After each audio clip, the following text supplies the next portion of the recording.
All right, everyone. Actually, hold on one second, everybody. Just got to make sure I don't get kicked off here. Hold on.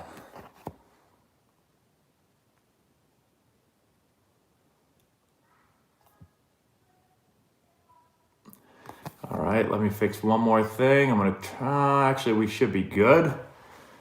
All right. Hey, Logan. Elias, what's up? James, what's going on? Hi, Travis. What's up, Rex?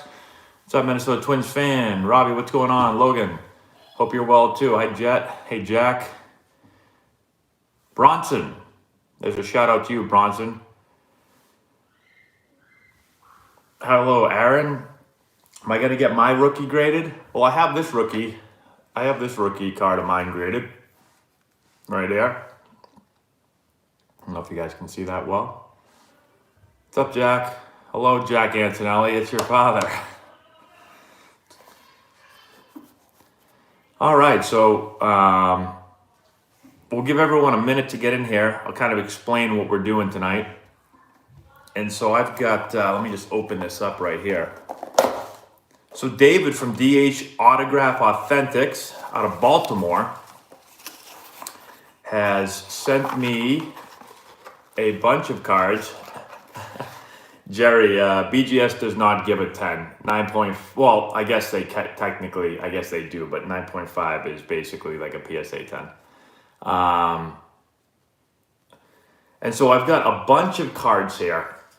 I've got a whole lot of them that we are going to sign. I also have a picture over here that we're going to sign for everyone that sent David cards. And so we will sign those. And then we will also just be answering questions like normal. Yeah, it is almost impossible to get a BGS 10. Buy some GameStop. I did not get any GameStop. I did not invest in GameStop. No, I did not. AMC to the moon.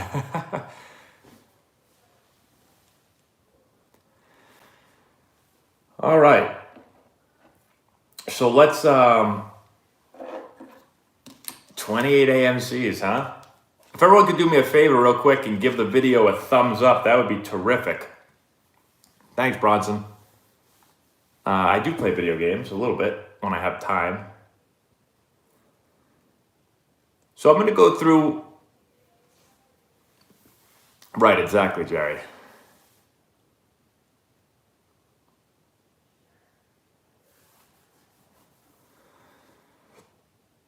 So I got this card right here from actually a player of mine. Gave it to me for Christmas. So I have some of these cards. I just don't have any graded. And so that's the first one that someone sent me graded. So I'm going to start signing some of these cards. This is the first card I'm going to sign. All right, there. So this is my Washington Nationals card. This is for Amy. And you can see my picture right there. So this is for the Harrisburg Senators. I only played for the Harrisburg Senators for like a week, not even. I pulled my hamstring at the end of spring training. They sent me to Harrisburg to kind of like play and I guess rehab. I played there for like a week and then got sent to Syracuse. Hey, we got a Harrisburg guy here. So let's sign Amy's real quick. Kind of give you a look at what my, see how close we can get everyone to look like that. Where's the Pokemon cards? All right, so put that there. So we've got a bunch of these. This one right here is for Tom.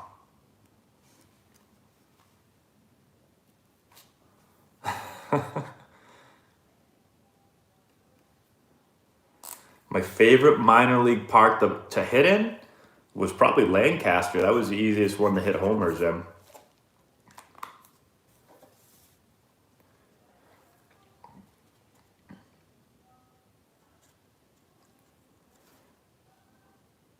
Here we got a card for Jeff. Same card. So I'm just going to keep signing the same ones. Is that the right? G, what's up? How do we prove that Jack Antonelli is the real Jack Antonelli? I mean, that does look like his picture.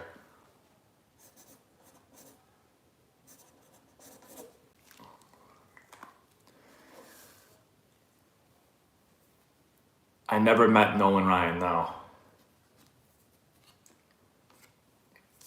All right, so now here we get some other cards here. So this one right here, this is a little Scranton Wilkes-Barre card right here. A little AAA with the Yankees. We had to wear our pants up. You can see my pants are up, and we also had to shave a lot. So I have no facial hair there.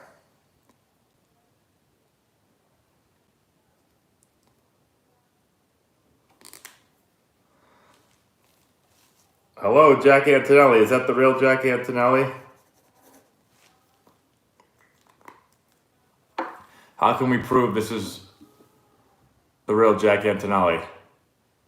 Let's see, Jack. Hey, Jack, nobody tell him. Jack, who, let's see, what kind of question can we ask? What question would only Jack know? What do you guys call, what is Evan Lucan's nickname? If you can answer that, Jack Antonelli, then I'll give Mom a shout out. What's Evan Lucan's nickname?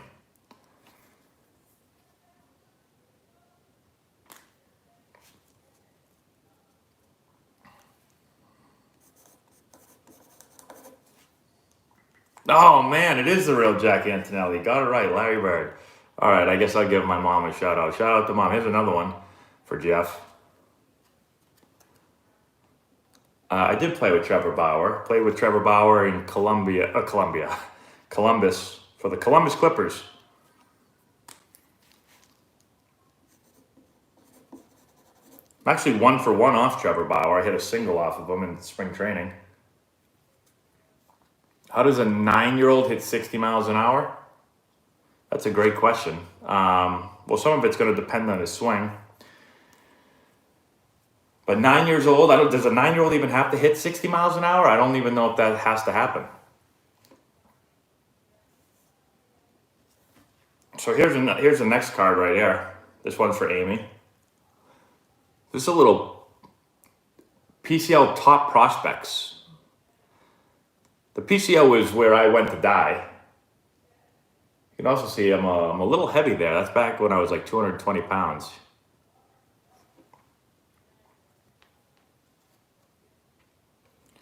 How do you get a card? Well, you just play. Like I never had to ask anybody for a card or anything. I just played. There's another Portland Beavers card. This one's for Jeff.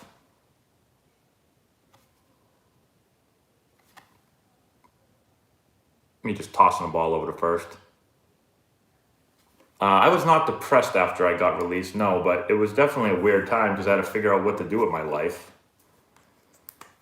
Pretty much for a long time, the only thing I really worried about was baseball.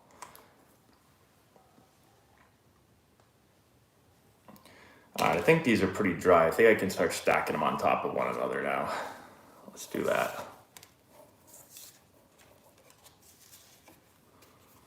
Why did I get released? Well, for one, I was kind of stinking. Although, I got released for a bunch of different reasons for different teams. So, I was released when I was with the Indians, but I actually played really well in spring training. That one actually surprised me a little bit because I probably hit the best I ever did in spring training.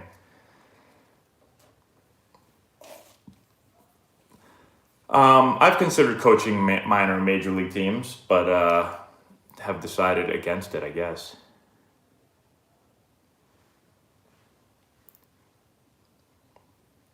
These questions are getting fast. Can everyone let's give the video a like. Can you give this video a like, everyone? All right, so here's another one right here. This one right here is for Chuck. So this is, let's see where this was from. This is from spring training. We talk a lot about, with all of our players, that we want to take a deep breath and find something on the bat. a focal point. So that's basically what I'm doing there. Looking at the label of my bat, taking a deep breath.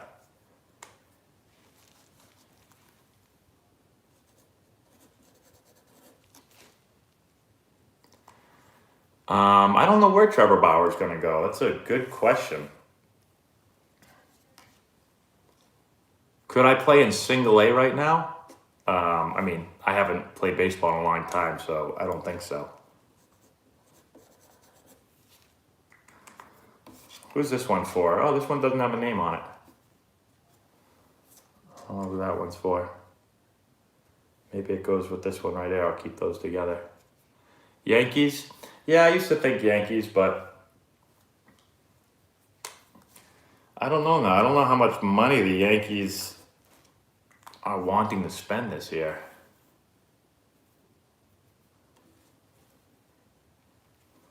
Any extra cards? So I used to have a lot of cards, but kind of like lost them all or gave them away over the years. I don't know if I have any more. All of these cards that I'm signing tonight are all for specific people. Oh, also, I got to give a shout out to Michael Nunn in Australia. I think that's how you say it, Michael Nunn. Got to give him a shout out.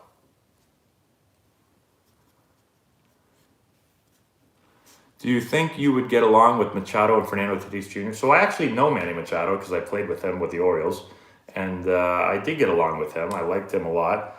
Fernando Tatis Jr., I do not know him. I was retired by the time he played, so. But Manny Machado was a nice guy. Was my girlfriend wife mad when you got cut for the final time? I think she was mad at the teams because she thought that they were idiots and didn't know what they were doing, but. What's the best position to get in D1? I don't know if there's I mean, probably being a pitcher might be the easiest way, but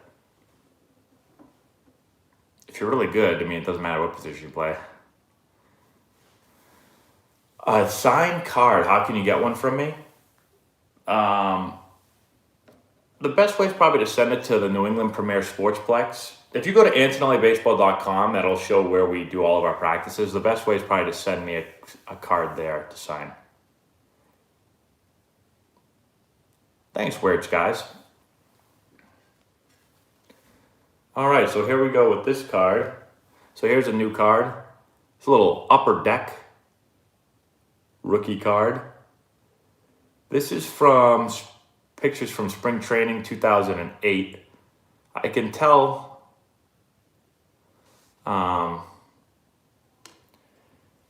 I can usually tell by like the weight, how much I weigh, and then also the glove that I'm wearing. So this is actually my Matt Bush glove right there that got stolen in Colorado in 2008. So this is spring training 2008.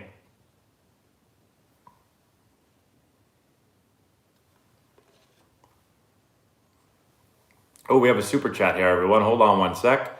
We have a super chat, and the super chat is, what is the super chat? Justin Coyne, is that how you say it? Thanks, Justin. Do you keep up with your past pro teammates? So I do still talk with some of my past pro teammates. Like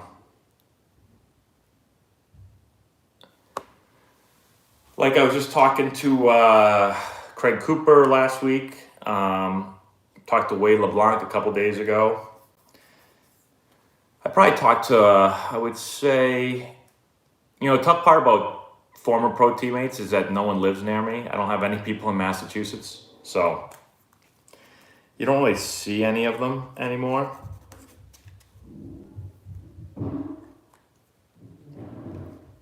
I did not collect memorabilia. I wish I did. That would have been cool if I did, but I didn't. Yeah, you can go from D1 to JUCO, yeah. Camwood bats and training program. So we use some Camwood bats. I have not used their training program, but so I can't really say anything about that, but I have used the bats. You say, did I play with Bellinger? No, I was long gone before Bellinger. I did play against Ken Griffey though, yep. Griffey was with Seattle when I played against him, I believe it was. He came back to Seattle at the very end. You know, there's a lot of players transferring in NCAA baseball, and I don't even know. There's so many players transferring all the time. I don't even know all the rules for transferring, but hey, Jorge, thank you so much for the super chat, Jorge. There's no question there, though, Jorge. So, I'm not sure if you wanted me to answer something or not. Weighted balls. So, we do some weighted ball stuff. We don't do a ton of it, but we do some of it. What are the chances of getting signed by showing up at open trials, like for like you or for me or just anybody? I would say it's probably slim to none. I mean, it's really hard to get signed as a player that plays college or, let's just say plays college. So it'd be really hard to get signed as just showing up randomly. Hey, this one's for Jordan. So here's a little, I look real excited in this one. 2009 Rookie Star. Topps Heritage. About the Arenado rumors. What are the Arenado rumors right now?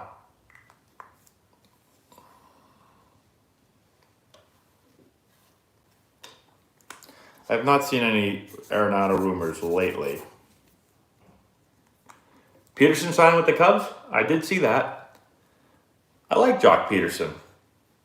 I think he plays with a lot of energy.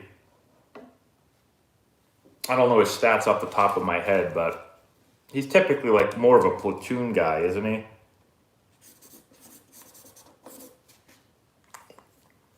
I mean, what's he mash? He mashes. Does he mash righties and can't hit lefties? Is that what it is?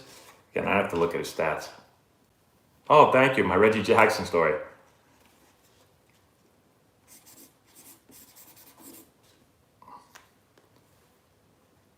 Will Antonelli baseball come to Arizona? So a lot of people ask us if we'll do like travel like camps and stuff. We have not done any of those yet. But we could eventually. I think the hardest part about doing travel camps is that we have so many camps and practices and lessons and all that stuff going on in our state of Massachusetts that it's hard to get out of our state to go do stuff. Like right now, my schedule, I'm personally booked all the way through until March, and the only reason March isn't completely booked is because I haven't allowed anyone to sign up for anything yet. So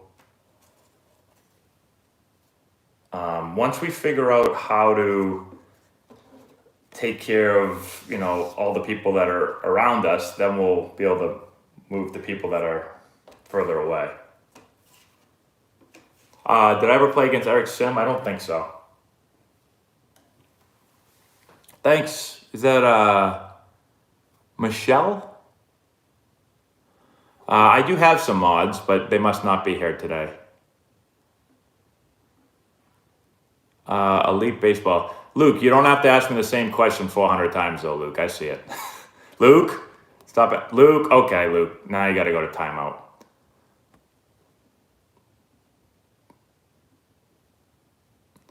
We got a super chat, everybody.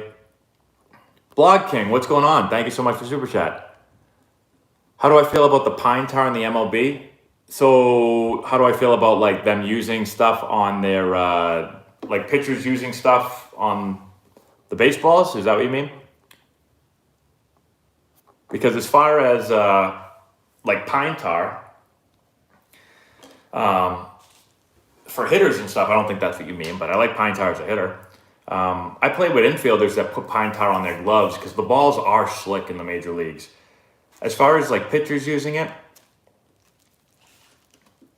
you know, I don't know. I think that I think they just need to decide. Like, so every pitcher uses stuff. I saw so many pitchers have sunscreen and rosin on their arm. They put a ton on it before the game and they use that to get some tackiness. So technically that's illegal because you're not supposed to use like a foreign substance. But no one would ever they let them get away with that. So how much do you let them get away with? That's like the difficult question. You either got to make sure they don't use anything, or you let them use stuff.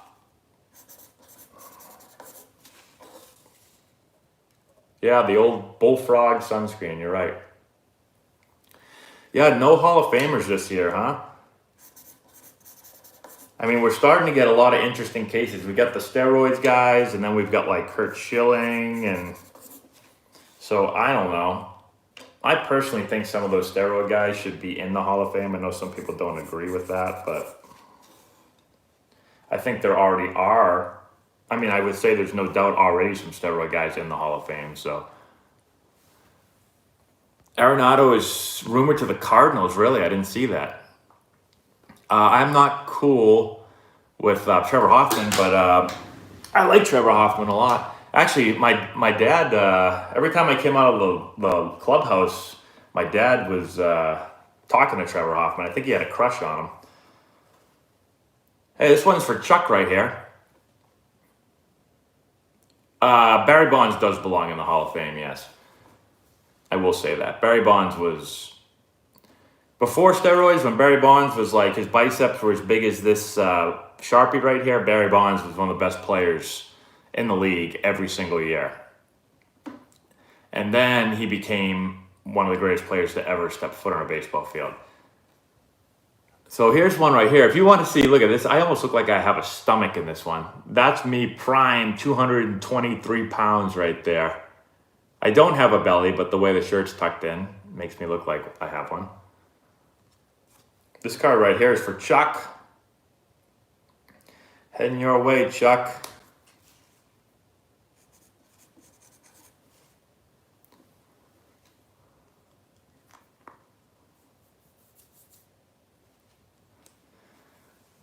There we go. We got another one.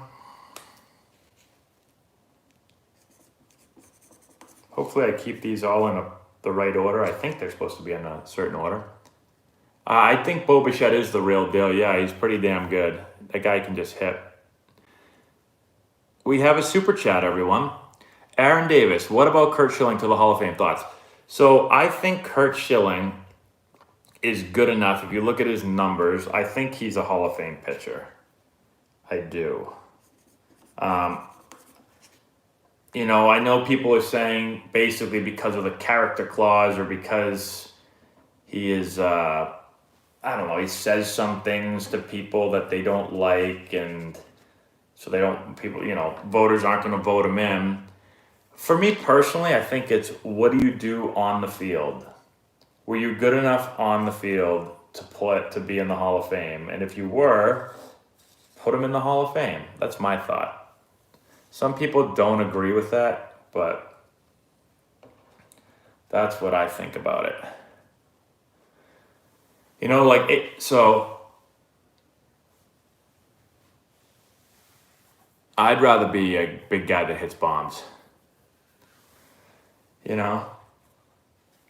Because in my opinion, it's the baseball Hall of Fame. It's not like the nice guy Hall of Fame or like the, most charitable Hall of Fame or the most well-spoken Hall of Fame or the, I want this guy to marry my daughter Hall of Fame. It's the baseball Hall of Fame. How good were you at baseball?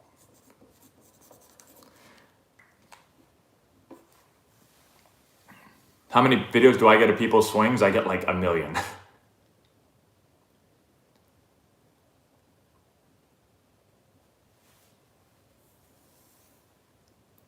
So someone just asked about steroid users. We talked about that a few minutes ago. This is the way I think about it. It is so hard to know who was on steroids and who wasn't. Obviously, some guys tested positive, but I think there's a lot of guys in the Hall of Fame that were on roids and they just didn't get caught, or they played before there was testing, and so how come those guys can go in but the other guys can't go in? And then the steroid guys were facing other steroid guys. So hey, Rex, I just think it's difficult. Like Sammy Sosa, same thing. If you look at his numbers, he's a Hall of Famer. He was on roids. A-Rod, his numbers, Hall of Famer. He was on roids. Like, I don't know. I was pretty happy when I got called up to the Padres. Hey, Frankie, greetings from the Dominican Republic. Greetings from the United States. Here's me right here. Little Eugene Emeralds.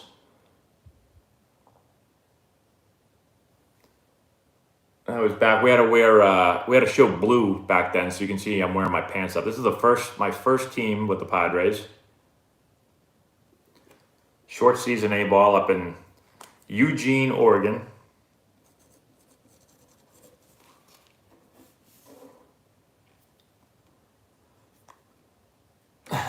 Bottom hand or top hand more dominant? I don't know. I think that both hands are used in the swing, so I know that I feel better when my bottom hand is my strong hand. So like when I hit lefty, it just feels a little more natural than when I hit righty and I have my top hand on or my strong hand, the dominant hand on the top. But some people say they like their dominant hand on top. Some people say they like it on the bottom. Oh, here's an interesting card right there. So I've never seen this card, actually. How many try out for our 11U team? It depends. Every year is different, and every age group is different. This year for 11U is the least amount of kids that try out because it's such a young age. I would say we kept 13 kids, and how many tried out? I don't know, maybe 30. But we've had certain teams where 75, 80 kids tried out.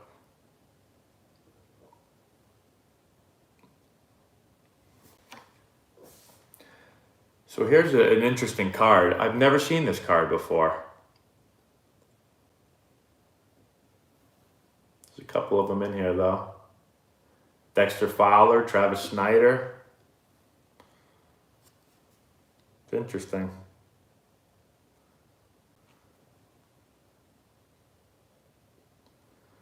Michael Bowden, I think is how you say it. Is there any possible way to combat politics in high school sports? Well, I think there's always politics.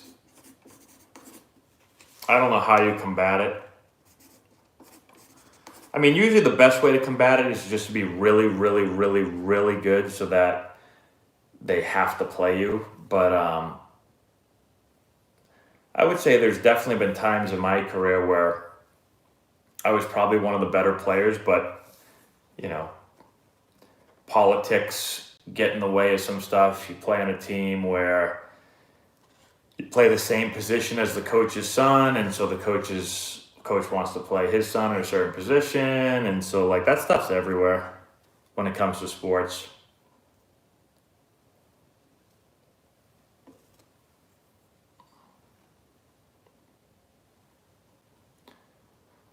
When my career was over, the MLB didn't do anything to help me get a job or anything like that. I got my minor league 401k, which was nothing, and I do get a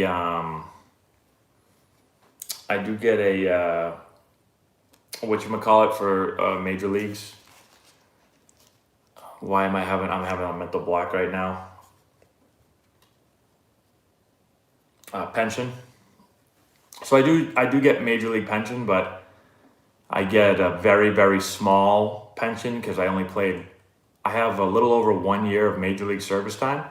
I think it's, off the top of my head, I'm not sure. It's either 8 or 10 years that you have to play. I think it might be maybe 8 years you have to play to get full pension.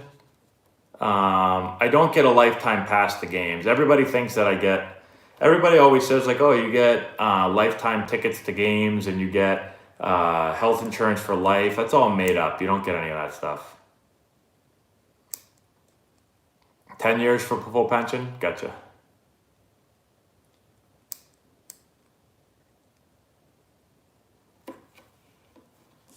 Yeah, I only played 1 year. Here's Chuck again. Here's another new card, or another card. It's a cool card right there. Little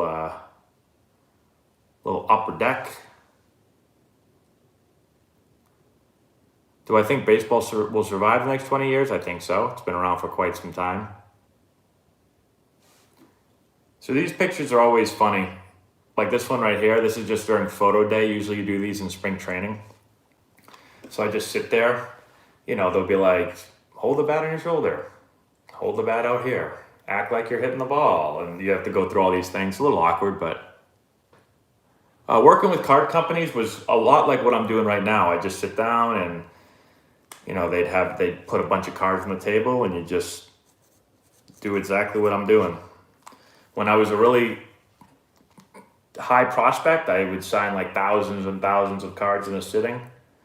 When I wasn't a high prospect, I wouldn't. Sometimes I'd sign, you know, 100, a couple hundred. But those first few years, I was signing like lots of cards. Did I ever see a Tim Duncan situation in baseball? What do you mean, Tim Duncan situation?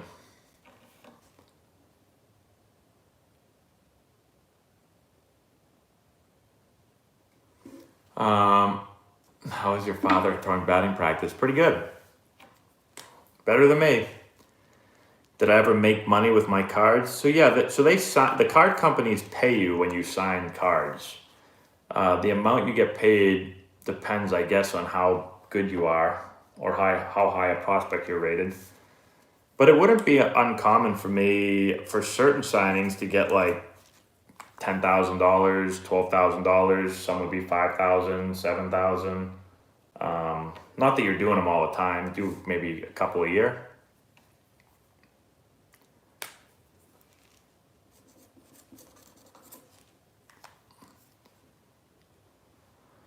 Favorite baseball movie growing up? Probably Major League.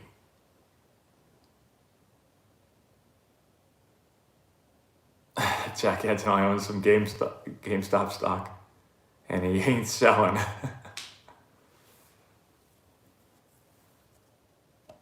Got a lot of these cards right here.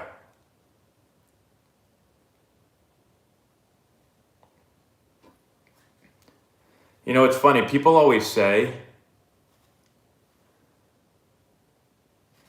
ask me a lot about like, or when we'll talk about like a player and they'll say, oh, we'll talk about his weight and his height, and people will be like, no, it says he's listed at this.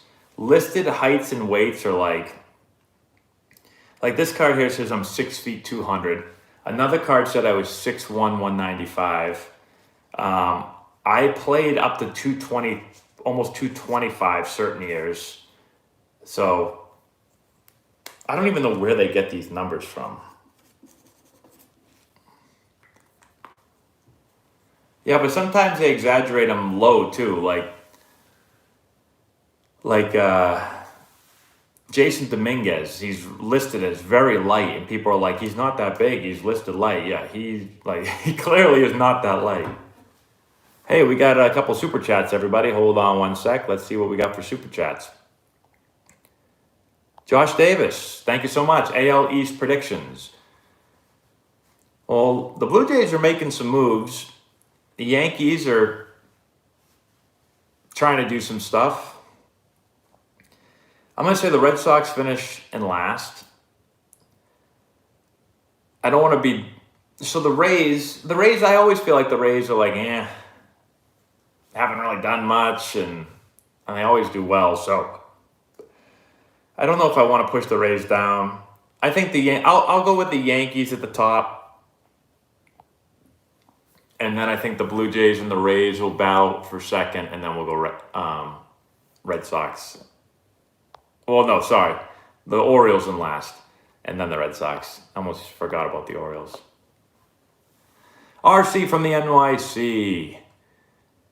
What's up, chat? Hey, Laura, what's up, chat? Hope everyone is good. Matt, I don't know if you could discuss it, but is the pitching machine fixed?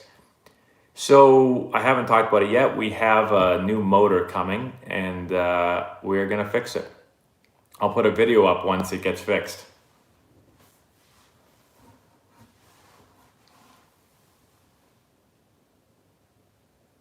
The heaviest baseball player that I ever played against, I don't know. Prince Fielder was a big boy back in the day. He wasn't super tall, though. The biggest player I ever played with, Kyle Blanks was really big. He was about 300 pounds. He was one of the largest baseball players.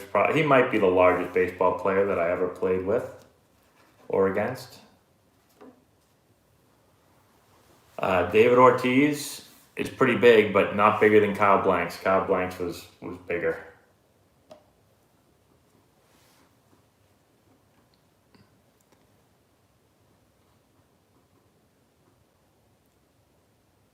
Padres or Dodgers for 2021? I'll go Dodgers, but I think the Padres obviously are going to be really good. It should be fun to watch. So I am signing cards for David. His company is DH Autograph Authentics. They're out of Baltimore. And so he sent up a bunch of cards for people that wanted autographs. And so I am signing all of them.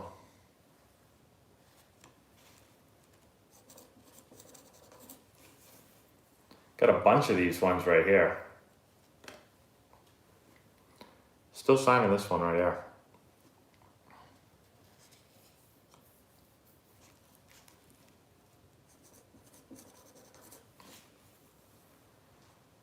Where do you send your cards to? So I'm not the best at getting the cards back very quickly, typically, because I have so much stuff going on, but you can try to send them to where we train. If you go to AntonelliBaseball.com, you can find where we train on there, and you can send it to me there. It is not our facility, though. We rent it, but I usually do get the mail that's sent there. All right, here's another card I'm signing. Now, this card is interesting. This is a Just Minors card. If you follow my channel, and you have for a while, you'll know the answer to this because I've talked about it before. Does anyone know what's wrong with this picture right here? This card. Who's the first person that can figure out what's wrong with that card?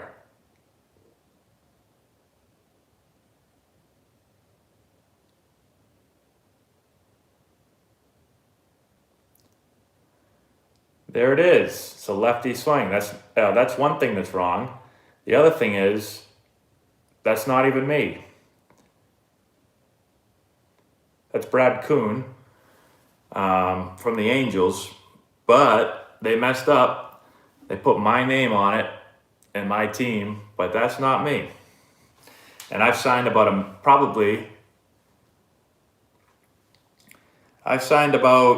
at least 5,000 of these cards, more than 5,000 of these cards in my life. But it's not me. And there he is again. They put Brad on the front and Brad on the back, but not me.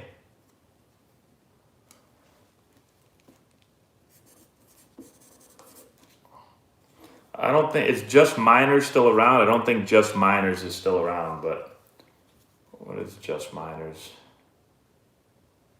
Probably not around because they got too many guys on, or put too many of the wrong guys on cards.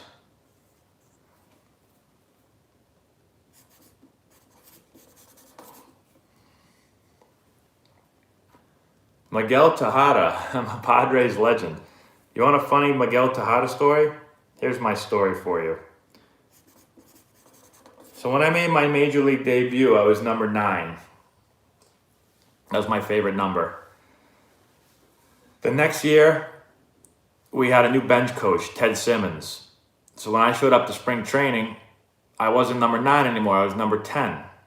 I just got to spring training. I just played as number 9 at the end of the fall season, the end of the regular season.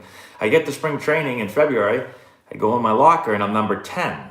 And I'm like, number 10? I'm like, why am I number 10? I'm number 9. So I'm like, I don't know. So I put my number 10 on, and then I see we all go out to practice. Ted Simmons is out there wearing my number 9. So I'm like, all right, well, I guess I'm number 10 now. I don't know. So they just, I guess we got Ted as a coach and he wanted number 9. So he just took it. And I'm not saying nothing. I mean, he was really good. And so I was like, okay, I'm number 10 now. So then later that year, I ended up breaking my hand and getting wrist surgery. I missed the whole season. I'm on the roster, but I can't play. And all of a sudden, my number on the roster or whatever is changed again because I think we traded for Miguel Tejada, and he wanted number 10. And so he just took my number 10. Never asked for it, nothing. Just, I guess he got there and said, I want 10. And they said, okay, this guy stinks. We'll give you his jersey. You can be number 10. And so I didn't have 10 anymore. You hear all those stories when it's like, oh yeah, they got to the team and they got the guy a nice watch, or, they got the guy, they bought him a new car for his, or a case of beer or something like that. No, with me, they gave me a wet willy and they said, give me your number, kid. And I said, okay, fine. Take it. I didn't want it anyway.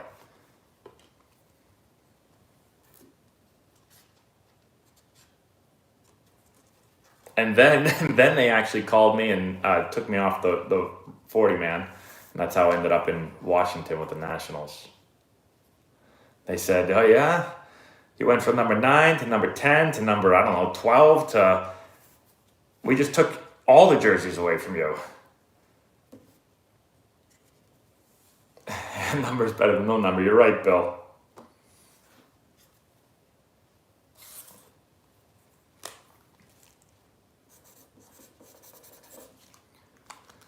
All right. So we made it through. There's my autograph on Brad Kuhn's card.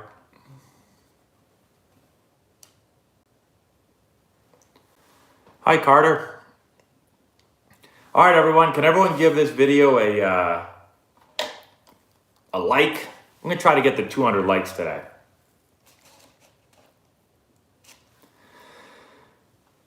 Khalil Green. So I played with Khalil very little. Khalil didn't talk very much at all. He was very quiet. I talked to him a handful of times. The one thing I remember about Khalil Green was that, he was a great defender. He's a good hitter too, but he's a great defender. But we're hitting in the cage one day, and he was like, he couldn't hit the ball. He kept popping up, fouling off, missing. And it's just a machine. It's like coming out nice and easy. He can't hit it. And somebody says to him, like, they mentioned something about it to him. And he was like, got this new bat, trying out this new bat. And it's really heavy. And they were like, what are you using why did you go to a new bat, a big heavy bat? And he said, well, last year I flew out a lot, like to the warning track. And so I'm going to go to this new bat, heavier bat, and be able to get the extra like 10 or 15 feet on the ball. So those balls will end up being home runs now instead of pop-out, or instead of deep flyouts. But I'm not kidding. I didn't see him make one solid contact in the cage. I have no idea if he used that bat during the season, but I hope he didn't, because he wasn't going to fly out. He wasn't going to hit it 15 feet further. I think he was going to hit it maybe 15 feet if he was lucky. Bigger bat is not always better. Maybe he got used to it. I don't know. All right, we're going to put all these cards back in here since those are done. And now let's see what else we got to sign. What does Antonelli Baseball look for in a 10 or 11-year-old player? Well, I would say the easy things are looking for a player that... Whoa, Arenado to the Cardinals? I'm getting that from Brian Bezanson right now. My friend just texted me and said, Arenado to the Cardinals. So, I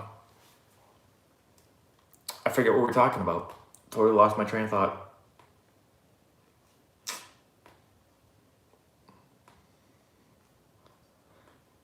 Your grandpa is Jim Palmer? That's pretty cool. I had dinner with Jim Palmer once. We talked about baseball for a while.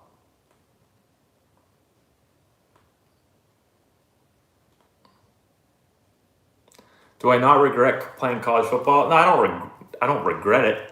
I'd like to play. If I go back in time right now and play college football, I'd love to do that. That'd be fun.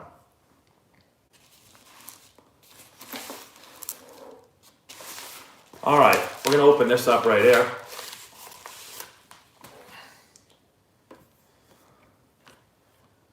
So here's a cool picture of me right here. Little Baltimore Orioles.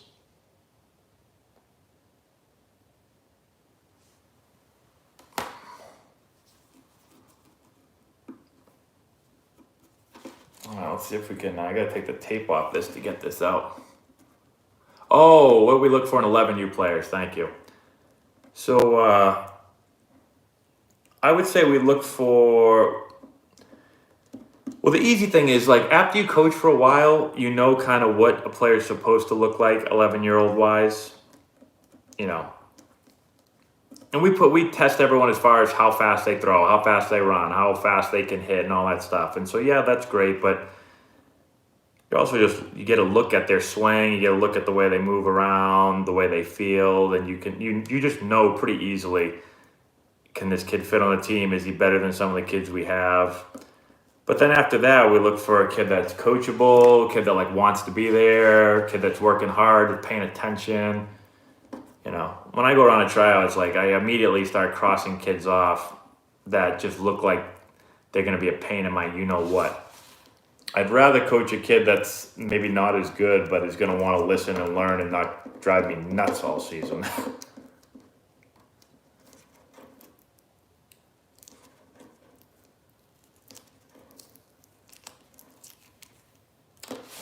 Yeah, this is hard to get out of here. There's a lot of tape on this.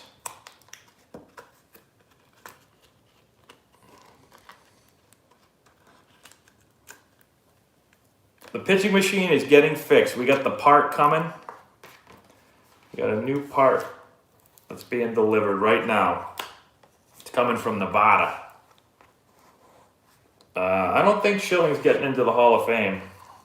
I have a Kurt Schilling rookie card. But, all right, blue Sharpie on this. Well, I signed everyone with blue Sharpie. Let's sign it right here.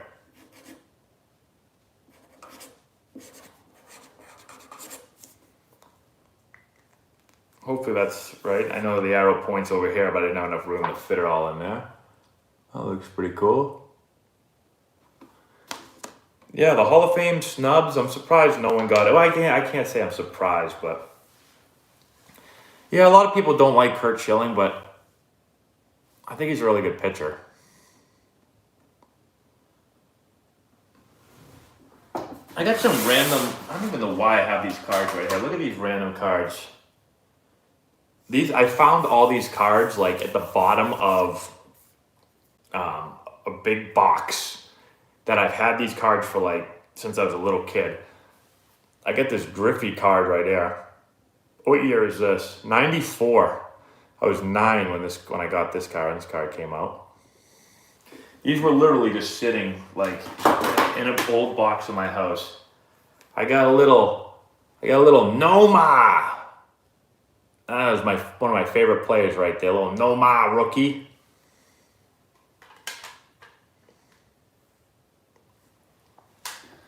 I got I don't know what I got this one. Oh, Greg Maddux. The Cardinals just got Nolan Arenado. Yes, they did, everybody. I got a Nolan Arenado rookie card. Maybe I'll sell that tomorrow. That might be. I'm assuming that's going to go up in price over the next week. Oh, that's true. I didn't even think about that. Actually, this is who I got my first ever major league hit off of. Ha! Take that, Greg. Hey, Juan's at the card shop.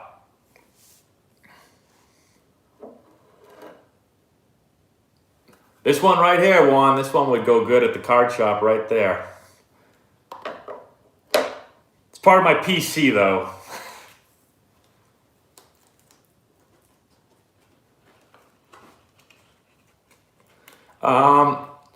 I do some through the mail signatures.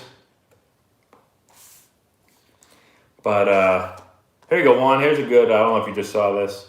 It's a good old photo. This is back when, you can see my Under Armour Orioles cleats there. That's when Nike, the year Nike told me to take a hike because I wasn't a stud player anymore. So Under Armour signed me, thankfully. But then they told me to take a hike after a few years too. That was a sad time in my career when I went from, my first 7 years I had uniform contracts with Nike for the first, Nike for the first 6, Under Armour for 1, and then my last year, my 8th year, nobody wanted to give me stuff anymore. So my agent had to pile my stuff for me, for him.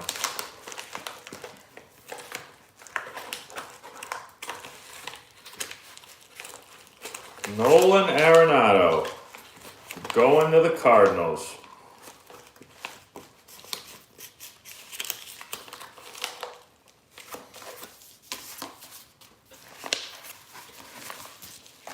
All right, so all this stuff's gonna go over here. I got some other stuff too. Yes, Bill.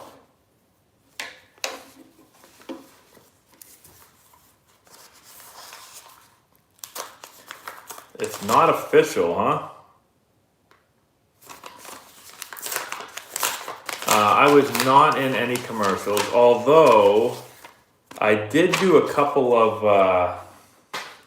when I was with the Orioles, we had, hey, EJ Slim, thank you so much. Have you ever met Dave Winfield? I have met Dave Winfield. I've actually, Dave Winfield was working with the Padres when I was with the Padres. I sat on a decent amount of plane rides with him. Actually, one plane ride, we were flying to China to play the Dodgers, and Dave Winfield was with us. And he sat with us. It was like a group of, I don't know, 5 or 6 of us. He sat with us and told us Dave Winfield stories for like 3 hours, which was good because we had like a 13-hour ride, plane flight. It was pretty boring. So he is a big fella. He is a big fella. A couple more new cards. Here's a new card you guys have. Look at that flow right there. That's some good flow I had back then.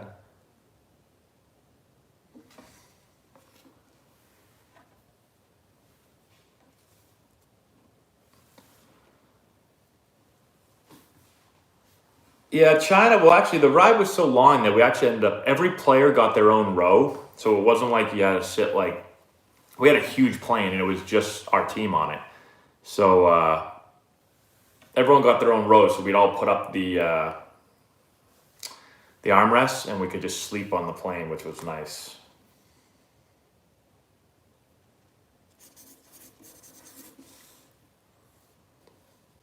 Any Taiwanese players? I did. I'm trying to think of who was Taiwanese, though. I remember I played with some Taiwanese players. Oh, my commercials thing. So I was never in any commercials, but when I was with the Orioles, we all had to go one at a time. And we had to go, like, shoot, like, you know, on the big screen, when you come up to bat, you, like, walk up and you do something weird. We all had to do that and film it. And then after that, you go into another room. And this was, they would give you a script. So you get like a little script like this. And you'd have to be like, hey guys, this is Matt Antonelli with the Baltimore Orioles. Thanks for watching WBZ7 490, the Sports Talk Radio. Your home of whatever. I had to do that. So I did it. And I did it kind of in like a goofy radio voice like that. And then I got done. And the guy was like, wow. He's like, have you done this before? And I was like, no, I've read before, but I've never been on the radio. And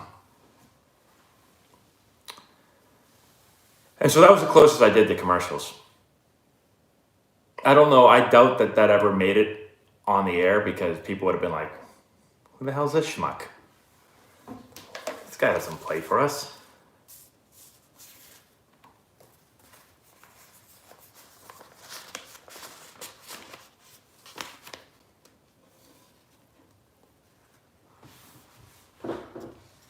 Yeah, Tanaka back to Japan, huh? Jimin Wang?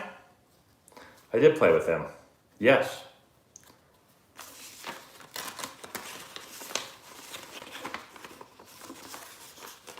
Actually, what I remember from him was after practice one day, I just saw him like smoking a bunch of cigarettes, and I was like, you don't see usually a lot of professional players smoking.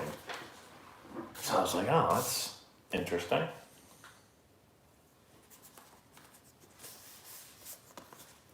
I did not buy GameStop stock now. Ah, yes, Arenado is going to St. Louis. I actually do get recognized from YouTube, and I never got recognized as being a player, but I get recognized from YouTube a lot. Not like at the grocery store, although that happens sometimes, but mostly like when I go to a baseball tournament. If I go to a baseball tournament, I will at least say hi to at least one person each time I go to the field, but usually it's more than one person.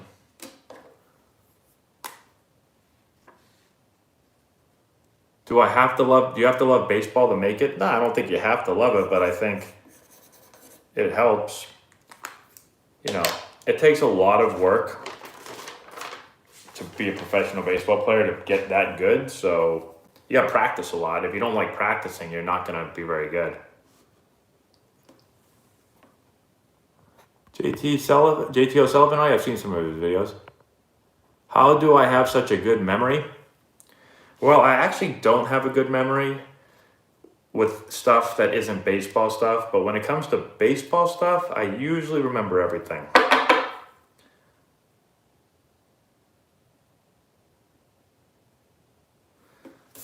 Like baseball stuff, I can see a kid swing, and then I just will always remember the kid swing. It just doesn't leave my head for some reason. But if you ask me about some other stuff, I won't remember anything.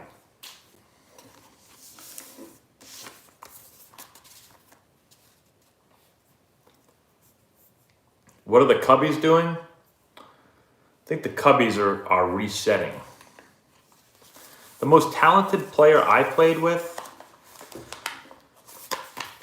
well, I mean, I played with like Manny Machado for a little bit, and he was super talented, but like the player that I was around the most that was the most talented, probably Adrian Gonzalez, just he was such a good hitter.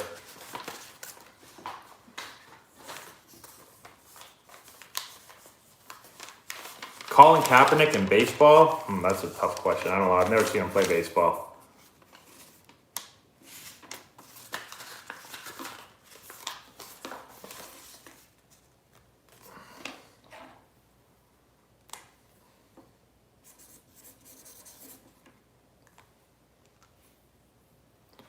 I never asked other players for autographs, no. I wish I had. I wish I got Manny Ramirez's autograph and Nomar Garciaparra's and Adrian Gonzalez's, but I've never run into Barry Bonds. No, when I played the Giants, he was not around anymore.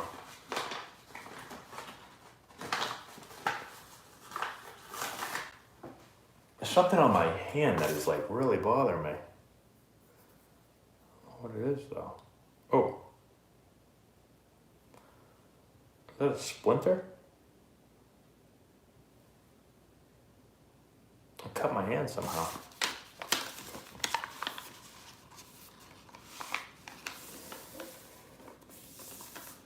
I could sell my own autographs. I don't know if that many people would want my autographs on eBay now, but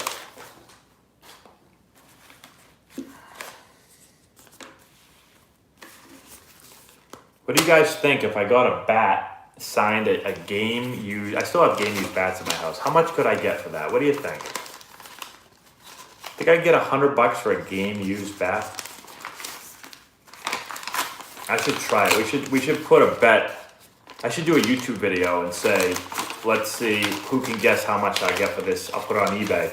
Whoever gets it right gets their own bat. That's what we should do. I'm going to do that, actually. Let's do it. I'm going to sign a bat. We're going to put it on eBay. We're going to see how much it goes for, and whoever guesses the closest amount also gets a bat. That'd be a kind of a cool contest, I think. I don't know. Kurt Schilling, what's he got? One more year to make it?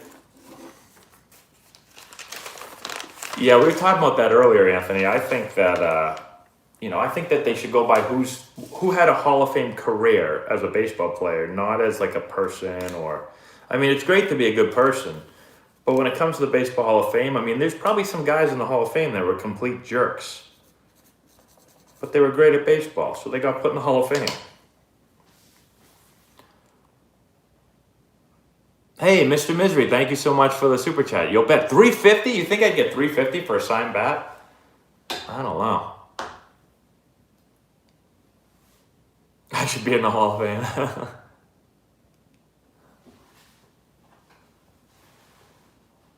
All right, we're gonna do that. We're gonna sign a bat and put it on there. $1 billion. And then I'm going to go buy GameStop stock with it. I'm just kidding. Not going to do that. I did play with Greg Maddux. Yeah, I played with Greg Maddux, and then we traded him to the Dodgers, I believe, is how we got there. Padres teammates? I talked to Whey LeBlanc a couple days ago.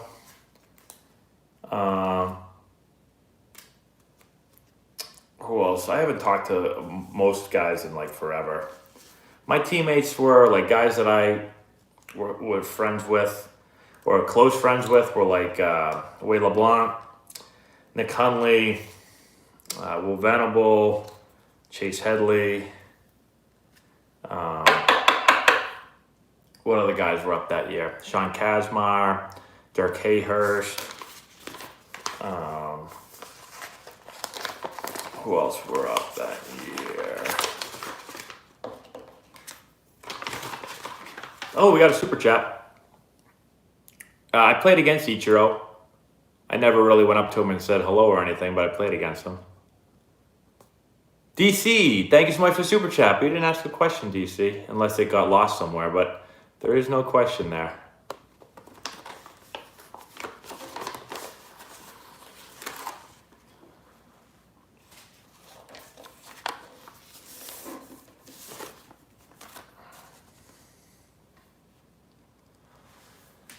So we'll be in Georgia this summer, but not at Lake Point. We'll be in Marietta at the East Cobb complex. Tim Tebow's baseball career? Well, I mean, it's hard to not play baseball for a long time and then play. Nate Pearson, he throws absolute fuel. I think he'll be good, yeah. I think someone should have got into the Hall. But we've already been talking about how, for a little while, how I think the steroid guys, like, I'm not against some of those steroid guys getting into the Hall of Fame. Yeah, Whey LeBlanc is 36. Tell me about it. I'm almost 36. It is weird.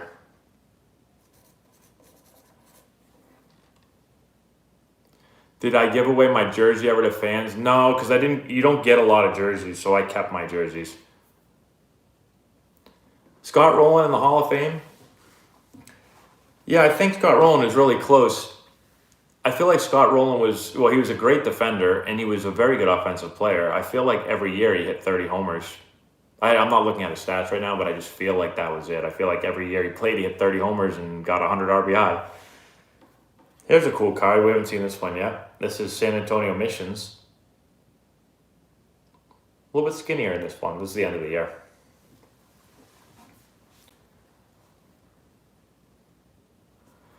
Yeah, some of those guys that were on steroids, it wasn't considered cheating.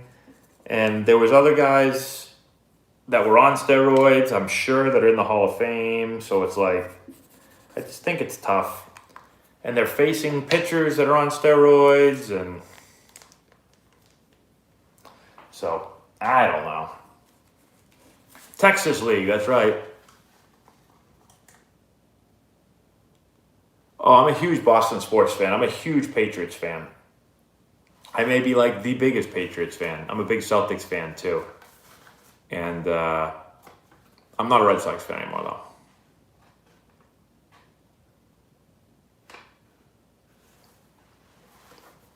Fernando, you don't like the Patriots?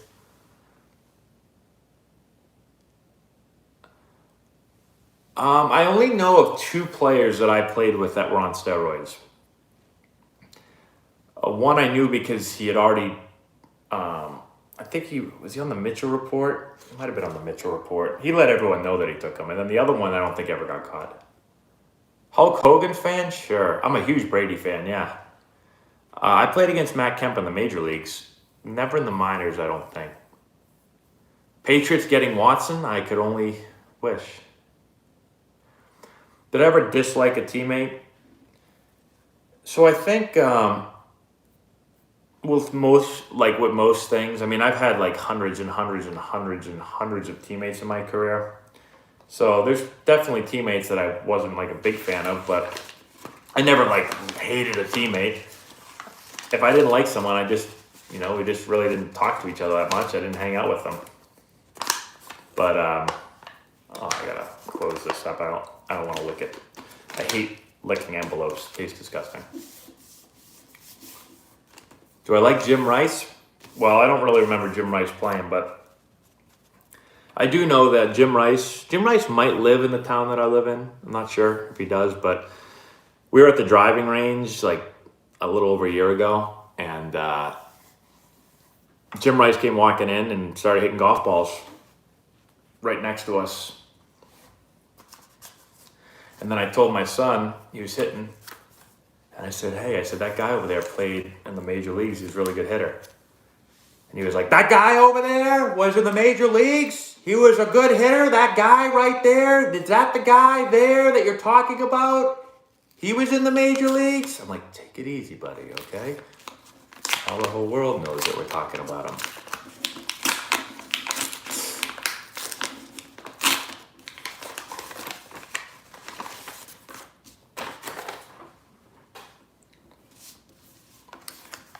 Chiefs or Bucks? I want the Bucks to win. I want the Bucks.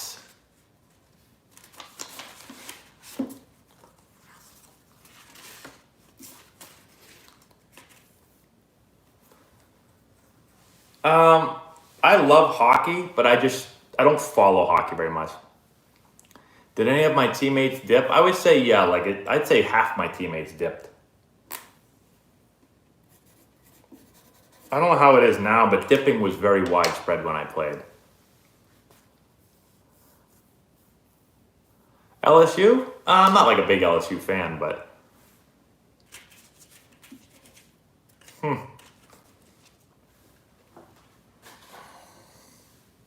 Live stream the Super Bowl? That'd be cool.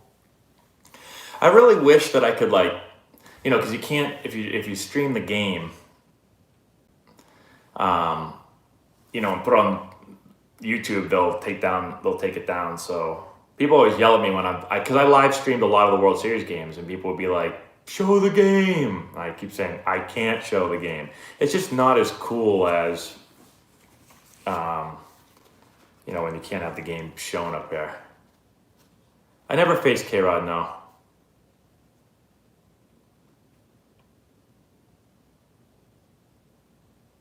I have not.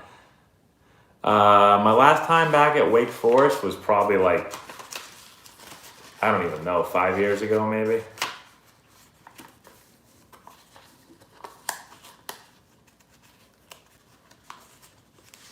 Do I know Jeter? Is that what that said? No, my son did not say hi to Jim Rice.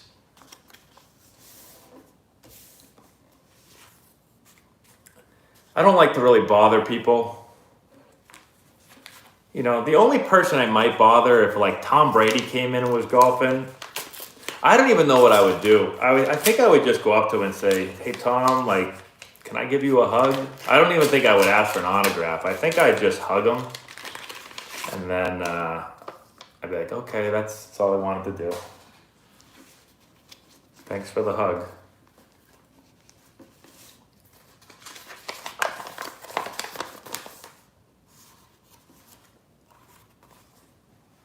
I'm more of an American League fan, I guess. Tim Lincecum was one of the nastiest pitchers that I've ever faced in my life. Lincecum was one. I tell this a lot when people ask about him. Lincecum was probably the only, I shouldn't say the only pitcher, but one of the only pitchers, at least that I can remember, that players would face him and then walk back to the dugout. Because usually after you face a guy, you walk back to the dugout and guys are going to be like, hey, what's he got? How's he look? How's his ball moving? And people would walk back after facing Tim Lincecum and be like, guys, we got no chance. Like, can't hit this guy. That's how nasty he is. That happened a lot. They come back, guys would come back like giggling. Hey, how do you look? Good luck. That would be like what people would say. And here's my favorite Tim Lincecum story of all time. I'm going to tell you a great Tim Lincecum story. So, first time I ever saw Tim Lincecum was in the Cape Cod League. And so, he's playing for the Harwich Mariners. I'm playing for the Falmouth Commodores. He comes in relief, and in the middle, like later in the game, and I'm sixth up, so I'm up sixth, and he strikes out the first 5 guys he faces, and this is like when guys are coming back, they're like, guys, we have no chance against this guy. So I'm the 6th guy up. He strikes out the first 5. So before I walk up there, I turn to the guys on the bench because everyone's like talking about how amazing this guy is. And I turned to him and I said, I'm going to take him deep first pitch. And so everyone like kind of giggles, whatever. So I walk up. This is not a lie. I get up, first pitch, throws me a fastball here. I hit this ball, boom. The second I hit it, I go, oh my God, I just hit a home run. I crushed this ball. Now we're playing at Harwich late at night. Harwich is kind of a big field. I don't know if the wind was blowing in 100 miles an hour or what, but I smoked this ball. And I'm jogging, like literally thinking, I can't believe I just called my shot against Tim Lincecum. And I called the pitch, first pitch. And as I'm rounding first, the left fielder goes up against the wall. He jumps up and he catches it up over the fence and robs me of a home run.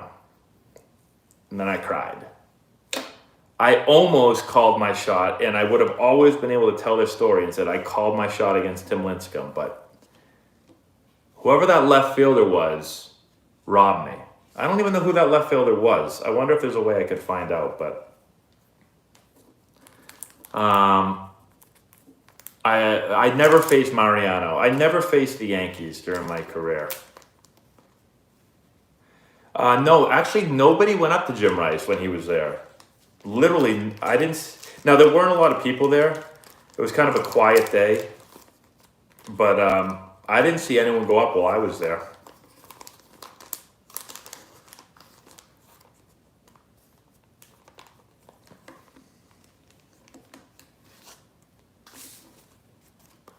Dodgers clubhouses are horrible. The Dodgers clubhouse was the worst clubhouse I was in as a major league player. I don't know if they've changed since then, but to me it felt like a high school locker room. That's what the Dodgers clubhouse felt like. Hey, Drew Mello back. BP this week feeling great, ready to mash. All right, Drew. Now listen to me right now, Drew Mello. Who is this Drew Mello imposter right here? Because I asked the real Drew Mello, I said, hey, Drew, why do you keep giving me $2 on YouTube? And Drew says, what are you talking about? I've never given you $2. I said, that's not you? He says, no, that's not me. So I want to know who this imposter Drew Mello is. Why did I leave the MLB? Well, I didn't have a moment. They kicked me out. I mean, I didn't have a choice. The Brewers clubhouses are good. Pretty good clubhouse, but I have a horrible. This is my biggest memory of the Brewers clubhouse. So we're playing the Brewers, and I'm not starting that day. And the Patriots are playing opening day against the Chiefs, and I'm pretty sure it's the Chiefs. This is in 2008, and so like I'm on the bench watching the game, watching us play the Padres, and then in between when the out was made, and we'd switch. We go on defense or whatever, I'd run into the clubhouse to see what the score of the Patriots game was. So I run in, and Matt Castle's playing quarterback. And I was like, what the hell? I'm like, why the hell is Matt Castle playing quarterback? Like, what is going on? So I was like, forget about the Padres game. Like, hopefully Buddy Black isn't looking for a pinch hitter. He's not calling my name anyway. But I'm like, geez, so I'm sitting in the locker room and I'm watching the Patriots game, and then they show the replay. Oh, and Brady goes down with a helmet to the knee or whatever. And I was like, oh my God. I'm like, freaking Tom Brady hurt his knee and he freaking blew his ACL out. And I cried the rest of the day. And that was my Miller Park experience.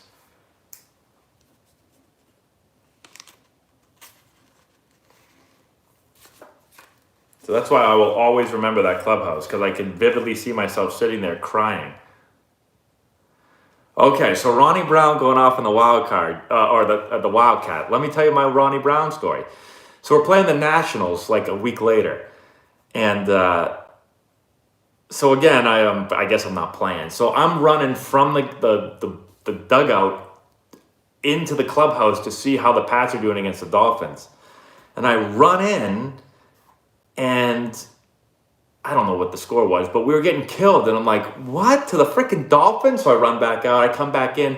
It is a bloodbath. We're getting destroyed. And they keep showing these replays of Ronnie Brown at quarterback running this thing at that time called the Wildcat. And people really didn't know a whole lot about it yet. And I'm like, what is going on with this freaking season? This is the worst season of my life. We got some super chats, guys. But anyways, Drew Mello, thank you for the super chat, even though it's imposter Drew Mello. Music Lighthouse, what was the longest home run you ever saw? The longest home run I ever saw,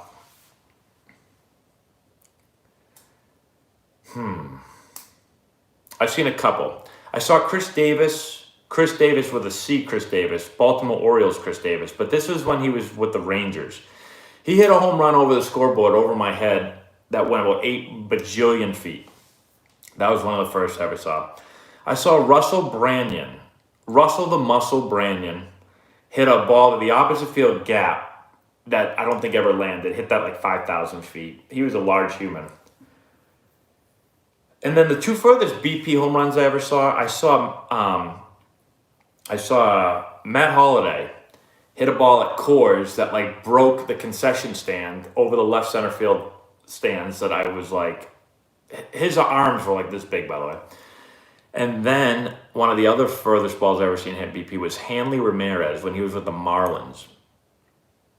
Hanley Ramirez was hitting balls in batting practice. I literally just sat in the bench in the dugout just to watch Hanley hit. He was hitting balls like they looked like golf balls. That's what it looked like. It was like I was at the driving range. That's how far these balls were going. He had ridiculous power. ABD, thank you so much for the super chat. What city had the most brutal fan base? Well, I didn't play in enough cities, unfortunately. The most fun was the Dodgers because, Dodgers-Padres were a rivalry. And so, but the most interesting thing was when we played the Dodgers at Petco Park, the stadium was cheering more for the Dodgers than they were for the Padres. Like, the Dodgers would score and the place would go nuts.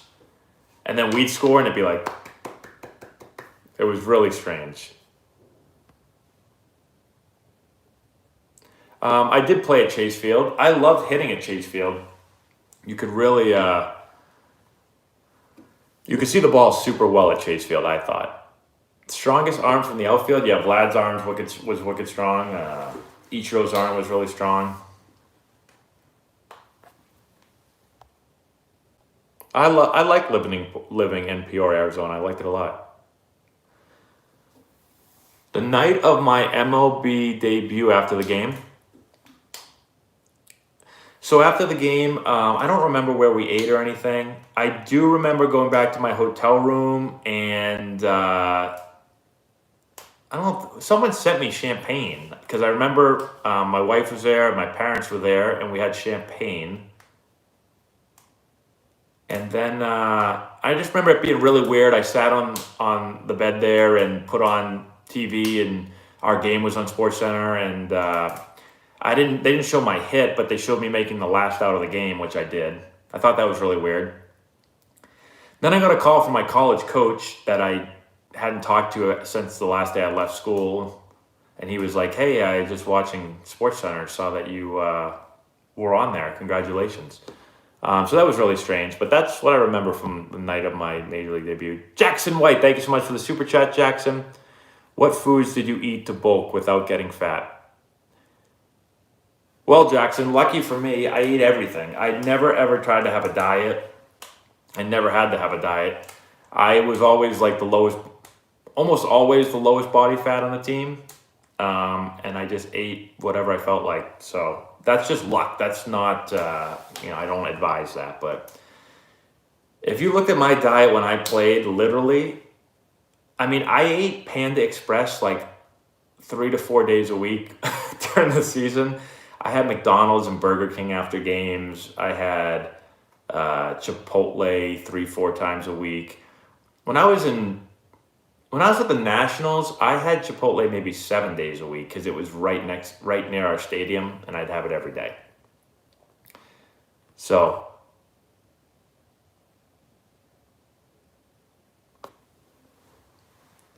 Josh Davis, thank you so much for the super chat. Not sure if you've heard yet, but Arenado got traded to the Cardinals. I did hear on here. Thank you for the super chat, though. I did face Kershaw. I faced Kershaw, I think, twice, maybe 3 times. And I don't think I got a hit off him, but I don't think he struck me out either.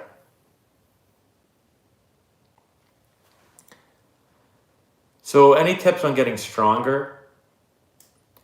Getting stronger for me was always easy. I just worked out and I would push myself as hard as I could in the weight room, usually around like 8 reps or so, 6 to 8 reps. Basically, I wanted that last rep after I got loose to basically beat a failure. So, if I'm going 8 reps, that 8th rep, I could barely get that weight up.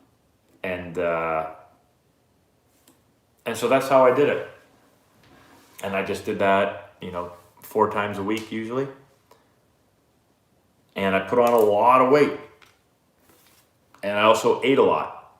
Charles Barnett, thank you so much for Super Chat. What do you think of the Jays? Do they win World Series anytime soon? Yeah, so I think the Jays, obviously they have a really young core of players that are, I think, going to be really good players. They already are really good players, but they're still really young.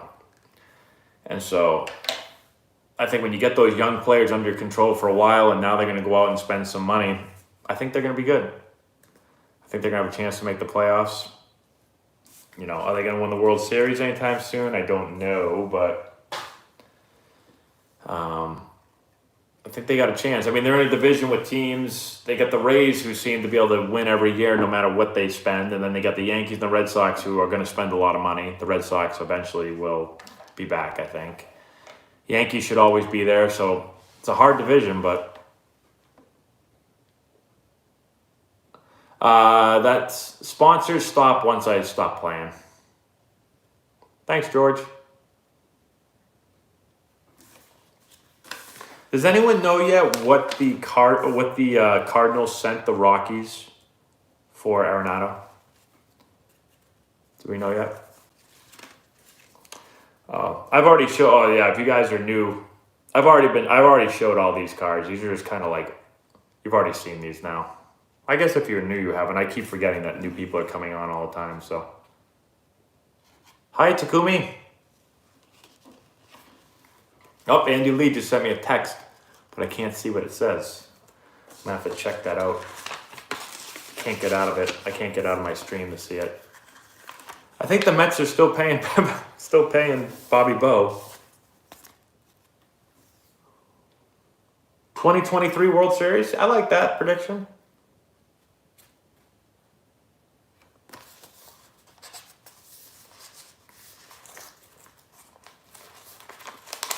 So playing at Coors, here's the thing at Coors. The ball definitely goes further, there's no question.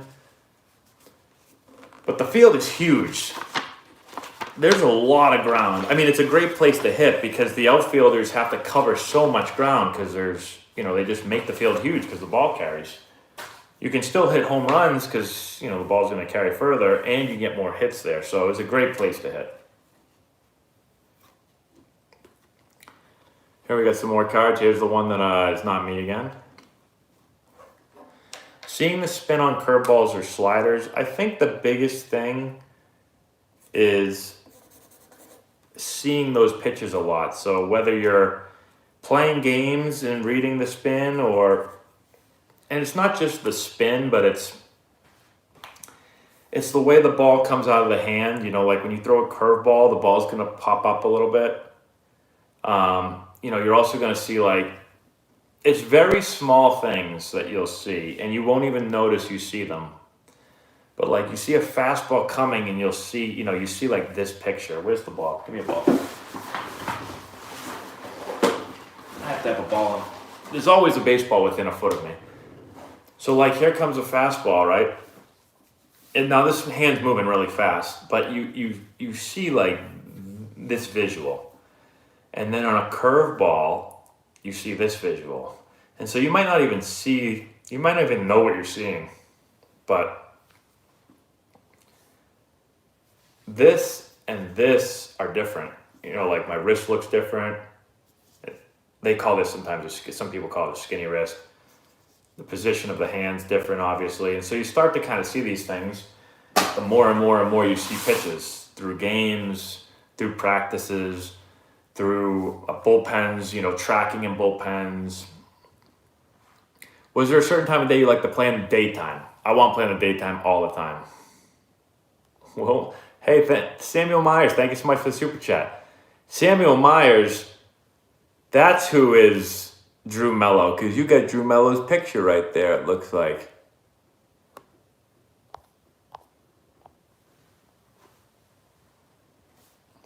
Did I improve during my Warhawks experience? Yeah, without a doubt. The biggest thing playing for the Warhawks is that if you guys don't know who the Warhawks are, so the Warhawks are a team I played for in the summer. Here's a nice little shiny card right there. The Warhawks are a team I played with in my summer of my junior and senior years of high school.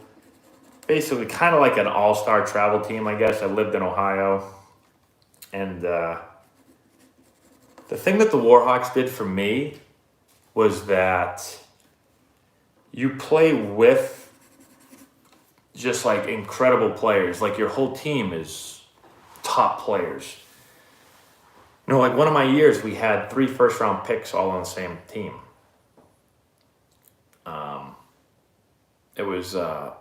It was me, Rasmus, and Casey Kiker.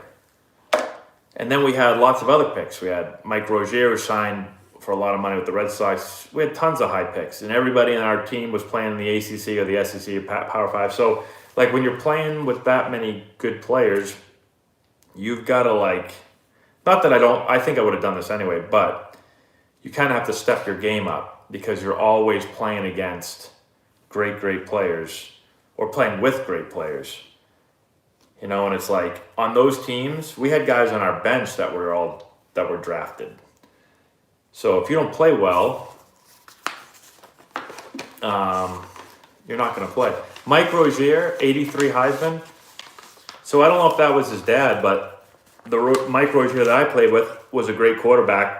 Was going to go to UNC Chapel Hill to play quarterback, but the Red Sox ended up signing him, and he ended up playing for the Red Sox or playing in their system. Rockies are getting $50 million. That makes sense. I've gone back to watch some Cape Cod League games, yeah. What age did the first scout contact me? It was in high school, my senior year of high school, because I got drafted out of high school, so they start talking to me at that point. Oh, I missed some, let's see. Hey, RC from the NYC. I missed your super chat. Sorry about that. Thank you. Matt, will Cowboy Matt ever return? Cowboy Matt might return. I'm going to be honest. I thought that with all this COVID stuff going on, I thought that baseball was going to get shut down again. And then I was like, well, if baseball gets shut down again, I might have to bring Cowboy Matt back. I just realized, oh, that stinks. Oh, well. The fastest pitcher I ever faced? Probably Jonathan Broxton. No, Daniel Bard was probably. Daniel Bard. Jonathan Roxon was up there too. He had 100 when I was facing him. Cowboy Matt is, well, if you type in the YouTube Antonelli Gaming, you'll see who Cowboy Matt is. Cowboy Matt was invented during quarantine back in like this past spring and summer.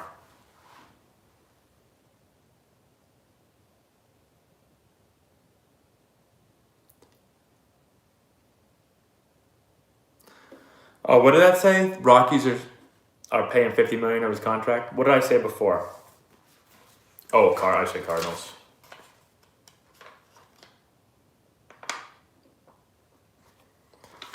I don't know if Garrett's watching, but I just opened this from Garrett. He says he loves my YouTube videos. Thanks, Garrett. Maybe you're watching right now. I did not buy GameStop stock. I didn't. I guess I should have, but...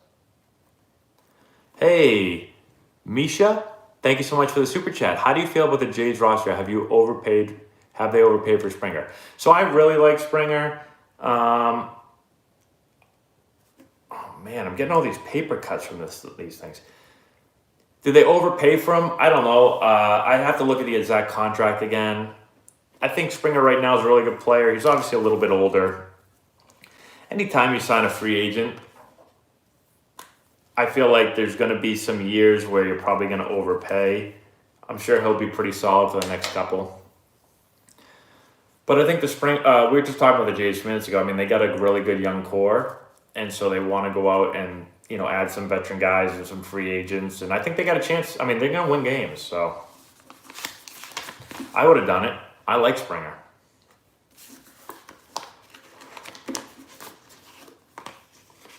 How does the Astros scandal? I don't know. The Astros scandal, unless I'm there and I know exactly what happened.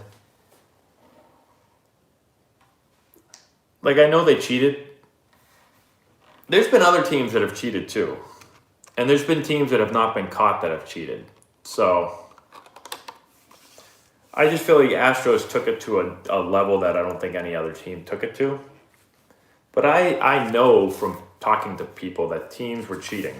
More teams were cheating. Teams were cheating that people don't even know. That it didn't even come out that they were cheating.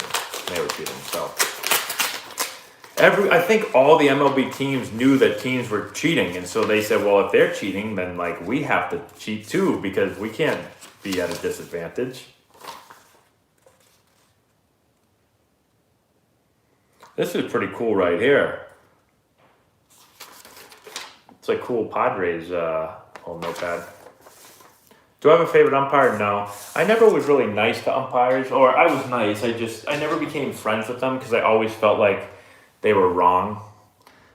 I was one of those players, like if I didn't swing at the ball, not that if I didn't swing at it, but there was a lot of times where I'd take a pitch back, that's a ball, and he'd be like, strike, and then I'd be like, I don't like you anymore. Laura's looking at me over here, kind of weird. What's going on? Oh, she's cold, she says. Hey, look. It's a little mini card. Hey, look. They're little footballs. Laces out. Get some good flow right there, too. Laura will not let me put her on camera, especially not right now. She's in her pajamas. There's a card right there. How do you like playing baseball? Are you saying that as in like it's a boring game? How do you like playing it? I mean, I really like playing baseball. But honestly, I think I like playing football more. I think football is the greatest sport. I love football.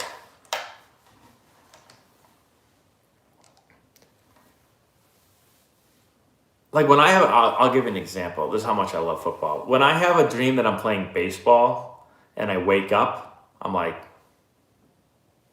whatever, get on with my day. When I'm having a football dream and I wake up, I'm like, oh no, go back to sleep, because I want to play again. Now, I also played way more baseball. So that makes sense that I'd want to play football again. I haven't played football in a long time. I hope the Bucks win the Super Bowl. I'm not a Red Sox fan still, no. I never faced John Madden in a practice or some game, no. We were on the same team for a little bit, but I never faced him. Daniel Cabrera? No, I don't think I did. Did I ever face Joe? I did play in Batavia. Yes, I did for a little bit.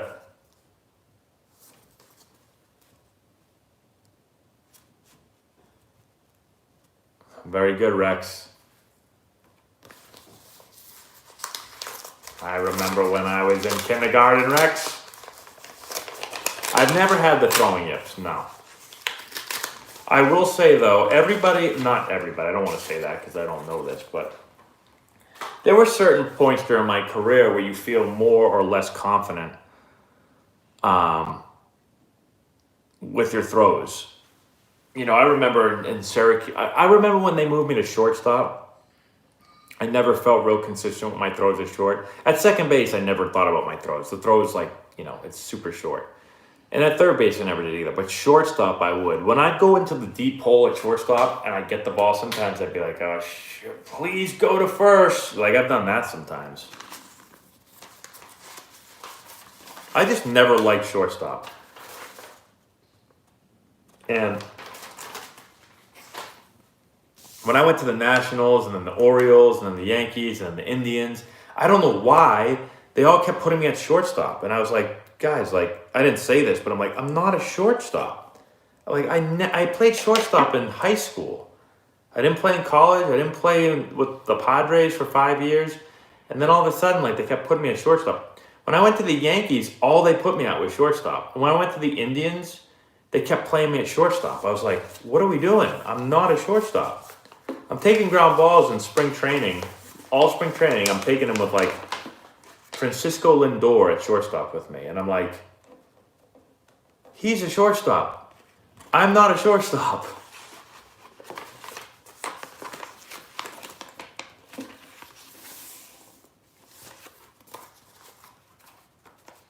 I follow college baseball a little bit. I look like a shortstop? I don't know about that. Not back then. I might now. I'm like 190 pounds. Back then, I was like 215 pounds. Simmons is, yeah, I would say he's probably the best shortstop, defensive shortstop. Some people will say he's the best of all time at shortstop. I did not buy GameStop stock. It's amazing how many people have asked me that tonight.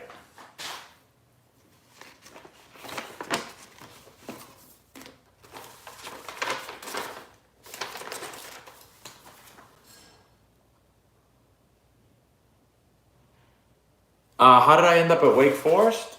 Well, when I was playing for that Warhawks team that we were talking about a little while ago, I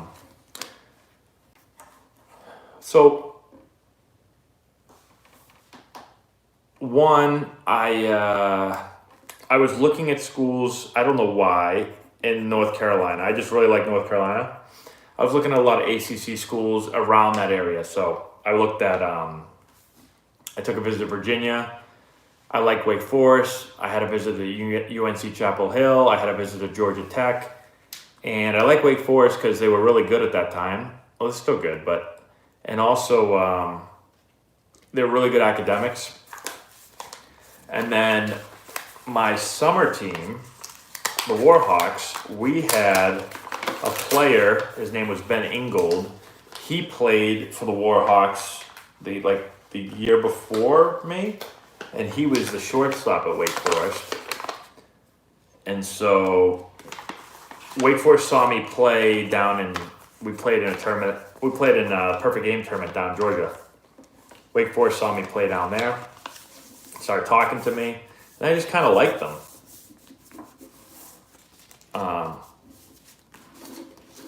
And then I remember my coach for the Warhawks said, where do you want to go to college? And I was like, well, I really like Wake Forest. I've been talking to him a little bit.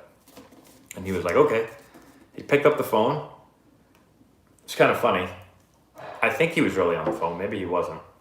Picked up the phone. He dialed it. And then he was like, hey, coach. Yeah, Ron Slusher here with the Warhawks. Yeah. Yeah, I got a guy, man, Antonelli. He really wants to come to Wake Forest. You should take him. Yep. Yeah. Okay. All right, bye. And he hung up the phone and he's like, you're going to Wake Forest. And I was like, all right. And then they ended up making me almost the highest offer out of any school that I got offered to. The second highest. But my biggest offer was St. Louis University or University of St. Louis. I don't know which one it is. They offered me 100%. No one else offered me 100%. But they literally said, you can come for free. They were the only school that did that. But then Wake Forest offered me like 67%, I think, and that's where I ended up going. Oh, super chats. Hold on, everybody.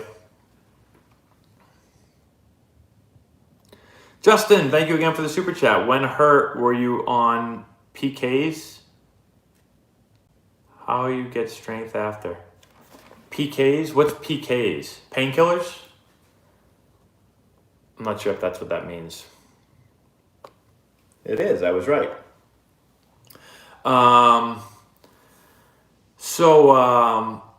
When I was hurt, so I'll tell you a few things about this stuff.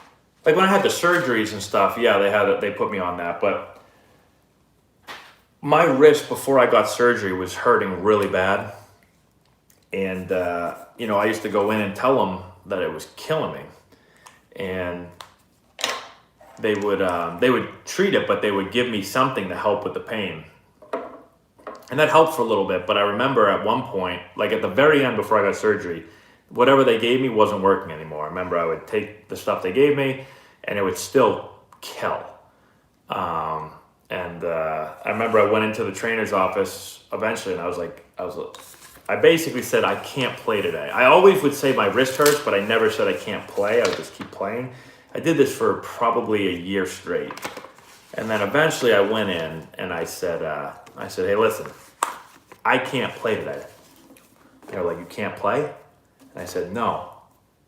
I just took a swing and it feels like someone is taking a knife and jamming it in my wrist every time I swing. I'm like, I can't swing the bat. I'm not going to be able to play. And they're like, all right, you can't play? I'm like, no, I can't play. I said, okay. And then I got surgery like not long after that.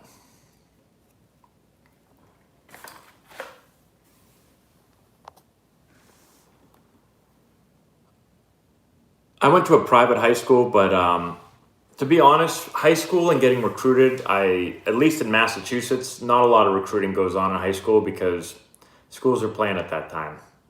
Thanks, Gary. Same to you. So,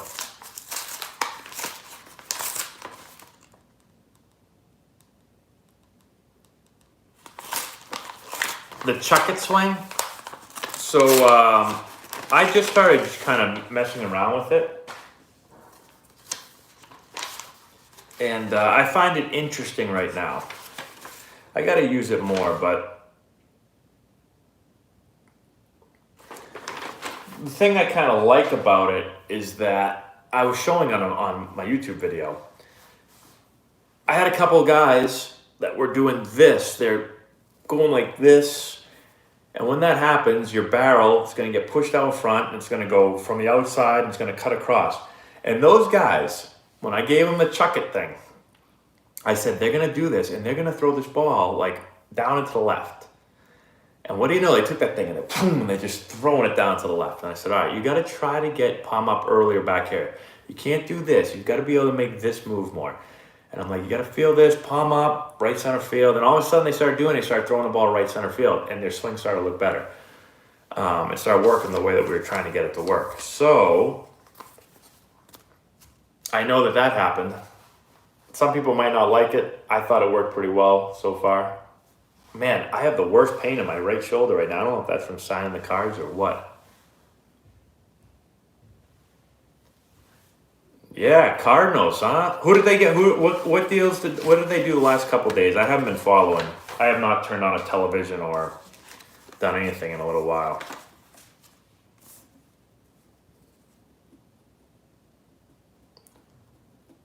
I flied out to Jake Duggar.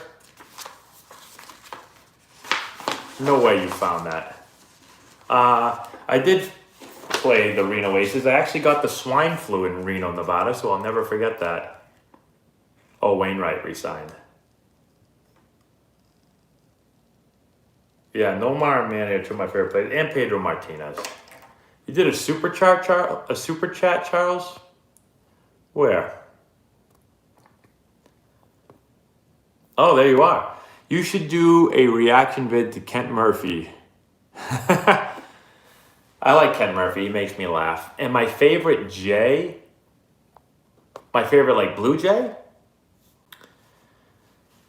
Well, I think Bo Bichette. I love Bo Bichette's at bats. I just think that he is like, he's a great hitter, especially for a young player. He has a great approach. He can put the bat on the ball. He's not afraid to shorten up and use the whole field with 2 strikes. He's a tough out. Like, I like everything about Bo Bichette. EJ Slem, thank you so much for the super chat. Do you think the Coliseum gets a bad rap? The A's desperately do need a new ballpark, but I was there a few years ago and I kind of like it. Had charm. So I've never actually played in that stadium. You know what I know with the stadium is from watching Moneyball. That makes me feel like it's not a very nice place, but that's all I know, honestly. But I think they probably do need some improvements. Yeah, the Jays do like to get players that had fathers that were really good players.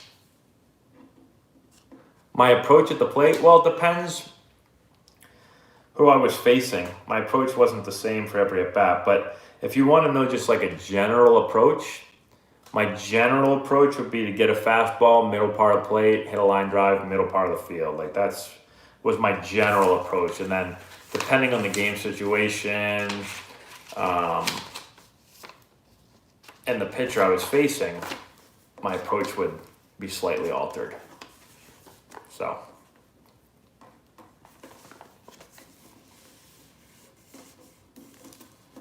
Can everyone do me a favor? Let's see if we can get up to 250 likes right now. I actually got 600 likes in my last video, I think, but I haven't been asking as much, and I've been signing a lot of cards, so. But I think if everyone hits the like button, I think we get up to 250. Southern Indiana, huh? Can we get to 250?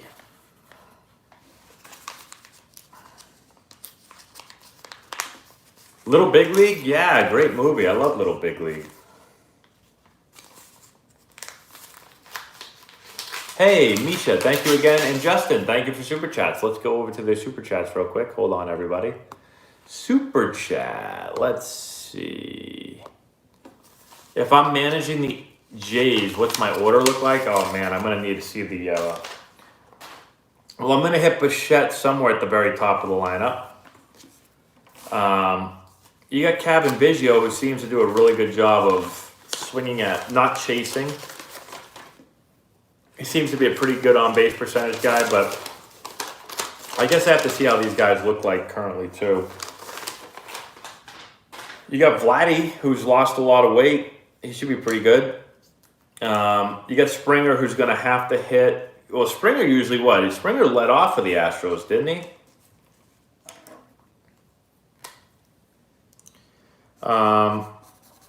Who else do you got? You got Gurriel. Man, I don't know. I got to look at the whole roster. I got to look at the numbers and stuff. I'm not like a big Jays fan, so I'd have to really check all that out. Maybe I'll do a video on that. Thank you for the super chat, though. Justin, thank you so much. Young Hispanic player that you knew would be sick. I'm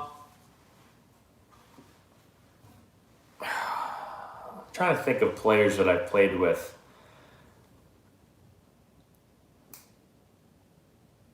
I've played with a lot of really good players from a lot of different countries. Most of the really good players have been from like the Dominican. I played with some good Venezuelan players. I guess I played with guys from every country, but let's just talk about some hold on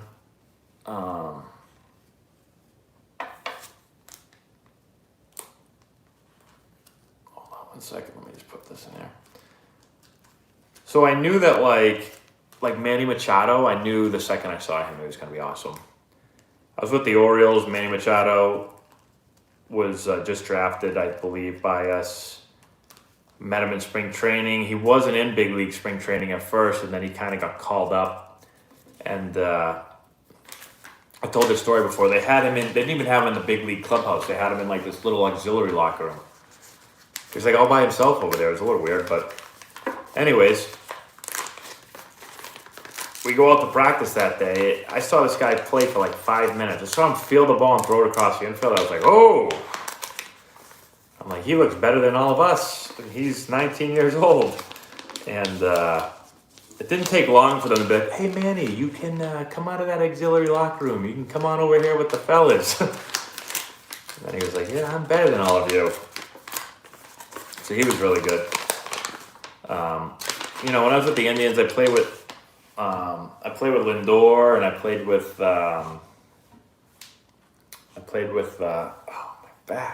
Ramirez. And I'm not going to say that I knew at the time that they were going to be as awesome as they are, but they were also really young. Lindor was like 19, I think. I was older. I was like 27, 28 at the time, I think. Sometimes you forget that they're only like 19 years old. It's crazy. Let me get to some more of these super chats. EJ Slamp, thank you so much. Keeping with the Bay Area theme, did you ever play at Oracle Park? That park is incredible, just perfect. I did not play there either. I wish I had, but I never did. But thanks for the super chat. And it does seem like a really cool park. George, thank you so much for the super chat. Did you play with guys in AAA that were good enough to play in majors but for a reason never got? Yeah, plenty. AAA is filled with a ton of guys that if you put them in the major leagues, they could go up there and play, and some of them might be really good. But those guys usually, there'd be like something with them that people didn't like. Like maybe they didn't have a great body. They were undersized. They didn't have great tools, but they could just play the game. AAA was full of a lot of guys that could just play the game. You had to play at AAA. You've got to be able to play baseball. Like AAA is full of guys that have either been to the big leagues and have come back. Guys that are trying to get back to the big leagues. And so those guys know how to play. The lower minors, sometimes in the lower minors, you find guys that are like super talented. They have tons of tools and stuff, but they just, they're not polished. They have the tools, but maybe they don't have the feel for the game. Some of them, it just takes them a little while to get it. Some of them never get it. You see some guys in the low minors that like remind you of like Pedro Serrano. They'll hit a fastball 8,000 feet, but you throw them anything off speed, and they can't hit it.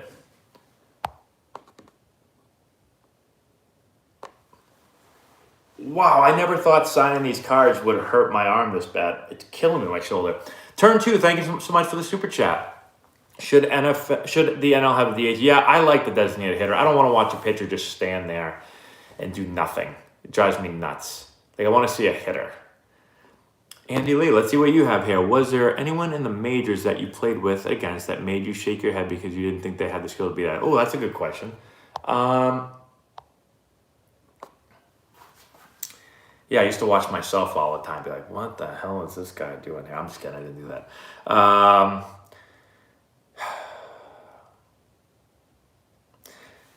There was a lot of guys on our Padres team that got called up that year because we were in last place. A lot of guys that at the time I probably wasn't like, oh man, what the hell is this guy doing in the major leagues? But like looking back, I'm like, man, wow, that guy got called up. Like that's crazy. But at the time, I don't really remember it. I'll say this. There's a lot of guys that I played with in the major leagues that if I said a lot of their names right now, nobody would know who the hell they were, and they were really, really good. There's a lot of guys that there's a lot of guys just really good, but they're not good enough to, they're not good enough to stay in the big leagues for a long time. Some of them just go up and they just come right back down. And for the normal fan watching the game, they'll say, oh, that guy stunk. But if you play with them, next to them, they're really good. The way I describe it is like, it's like a basketball guy, right? Like, just imagine a guy in the NBA, somebody that, people that come up and they play for a little bit and they don't play much, they sit on the bench and then you never hear them again. If you saw that guy like playing like a pickup game, people would be like, they'd be drooling on themselves with how freaking good the guy is, right? They'd be like, this guy is unbelievable. You put him next to like NBA All-Stars and players that are in the NBA consistently, they don't look that good, but they're unbelievable. It's the same thing in baseball. It's like people will so quickly be like, oh, this guy stinks or that guy stinks. It's like there's a lot of those guys that when I played next to him every day, I'm like, damn, this guy is freaking good. And he can't stick in the big leagues.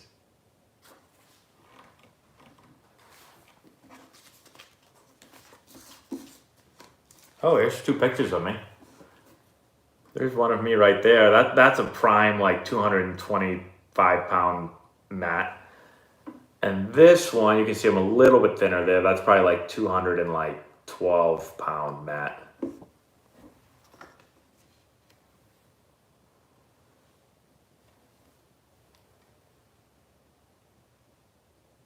If I could meet one baseball player, who would it be? Oh man, that's a good question. I don't know, like I wouldn't want to just meet them. I'd want to play, like I want to see them play. I'm trying to think of players that I could go back and see. Like, I'd like to see Ted Williams play. I'd like to see Babe Ruth play. I'd really like to see Mickey Mantle play.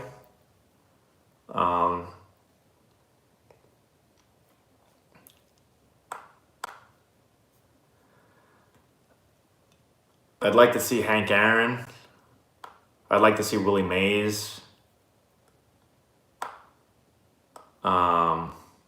There's so many guys I could probably say. Yeah, I'd like to see Barry Bonds when he was hitting balls 9,000 feet. I'd like to see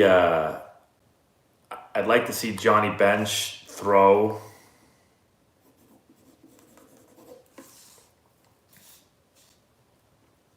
I'd like to see Bob Gibson pitch. I'd like to see Sandy Koufax pitch. I'd like to see Pedro Martinez pitch. I saw Pedro Martinez pitch, but it was at the very end of his career. Yeah, Roberto Clemente, I'd like to see him play.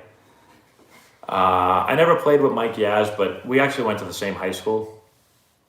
And I saw Mike play in high school. I've seen him hit in the cage and stuff. Yeah, Mantle. I said Mantle earlier. I would really like to see Mickey Mantle play.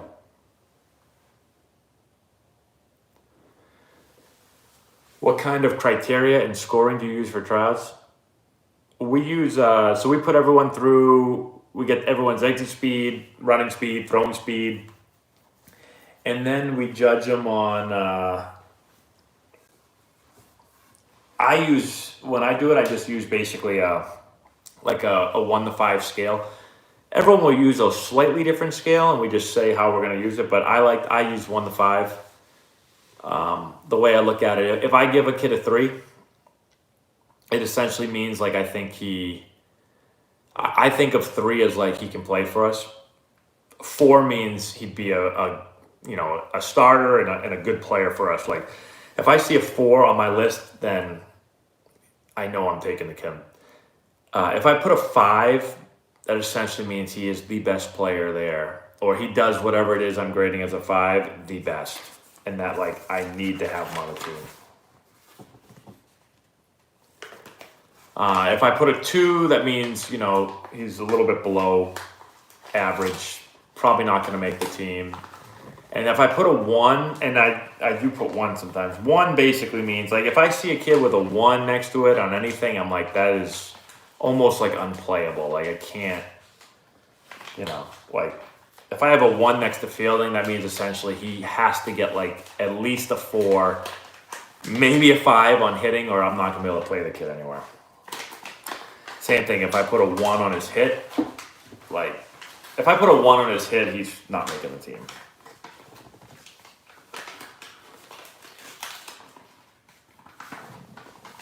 World Baseball Classic, I like it. I think it's interesting.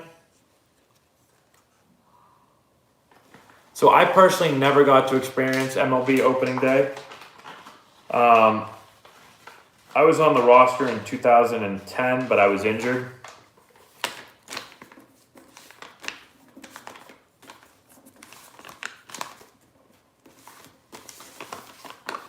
My favorite baseball player now, I really like watching, I got a lot. I like Juan Soto, I like Tatis, I like Acuna, I like Mookie Betts, I like Mike Trout. There's so many of them. I like Bo Bichette. Frank Robinson's a great player. I did play at Fenway, but never in a major league game.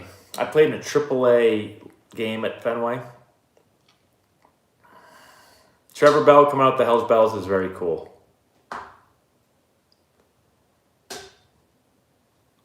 A collab with John Boy? Maybe. Man, I've been on it for 2 hours.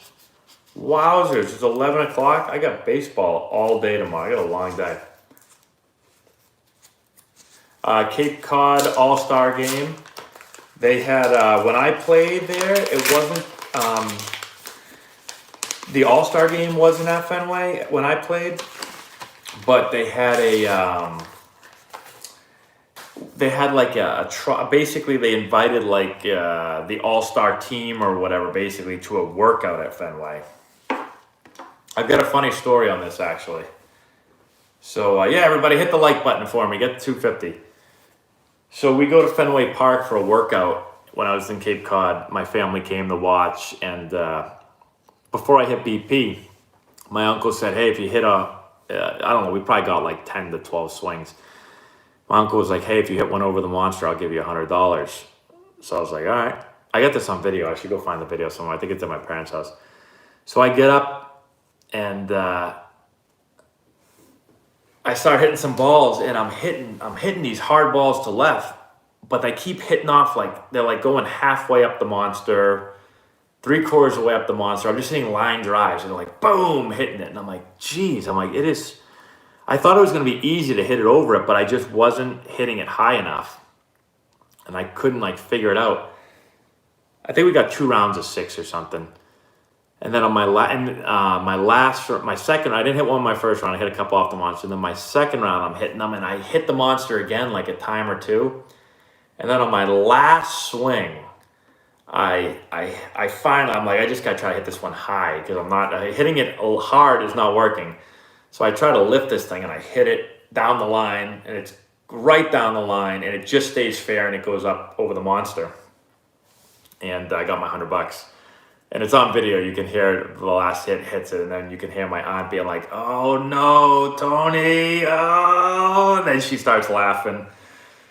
And then my uncle has to give me $100. Thank you for that. Was it hard getting to the MLB? Well, it wasn't easy. It is the best league in the world for baseball. I'm just kidding around. But it is the best league in the world. Yeah, I would say it's very hard to get to the major leagues. I mean, I could barely get there.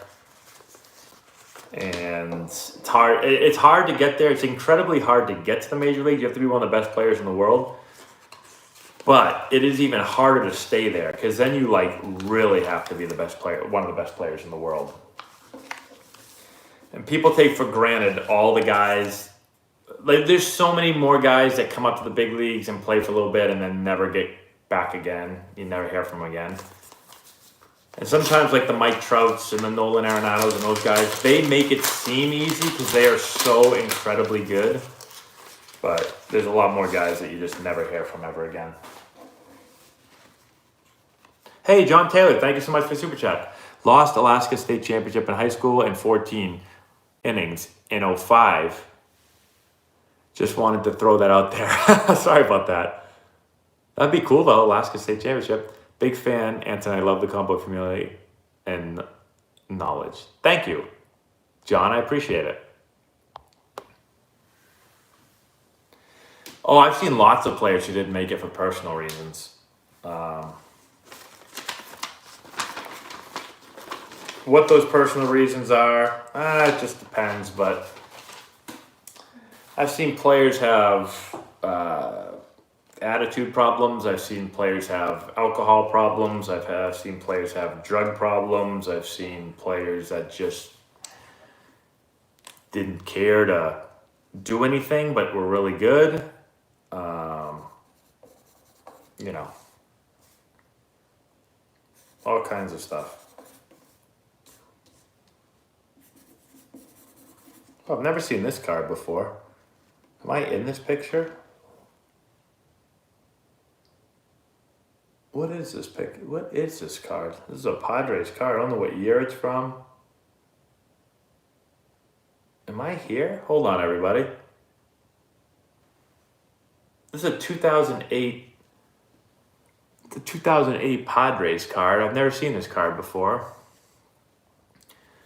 What was I doing during 9/11? I was sitting in English class my junior year of high school. I can't tell if I'm in this picture. Scott Harrison. Is that me? I don't know. Arenado to the Cardinals? Good for the Cardinals.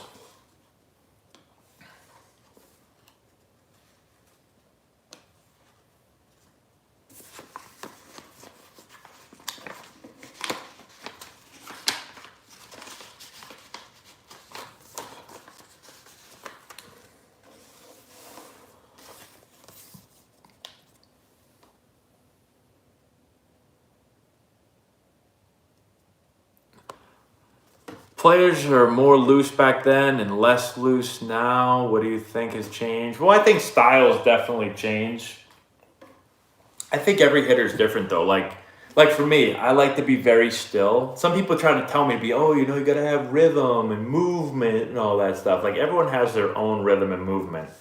So I never really like to try to change players' rhythm and movement. I got screwed up when people tried to tell me to stand up and be loose, loosey-goosey, and all stuff. I can't do that. You watch all my years of hitting. You watch me in high school. You watch me in college. You watch me when I got drafted.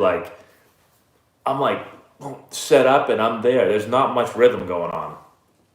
I'm built I'm not like a long, lean, smooth athlete. Everything I do is quick, fast, quick, very short burst. That's just the way I feel like my body moves.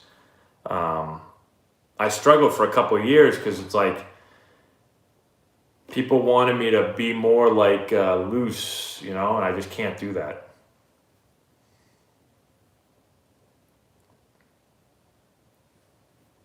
Yes, exactly.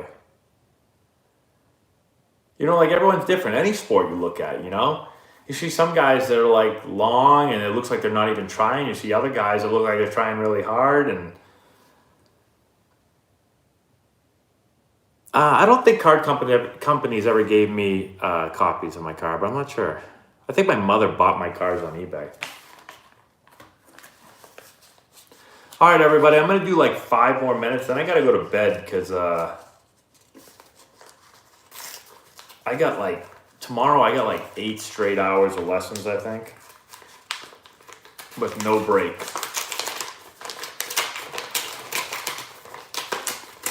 I usually use a blue Sharpie. Most people ask for me to sign with a blue Sharpie. So, I got 3 blue Sharpies here. Did I ever see a player that may have paid their way? What do you mean paid their way? Somebody that didn't deserve to be where they're at but paid? Not at the professional level. I did not know that, no. Laura's sleeping, I think. I don't know where she went. Coolest MLB cars. This has been way too long. Why are you still here then?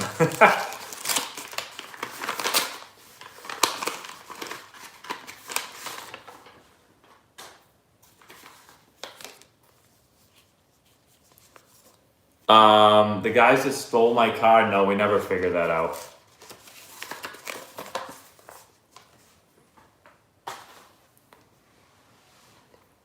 I'll probably go with Tatis as my favorite player right now. But I like Soto a lot too. I use a 34-inch, 31-ounce.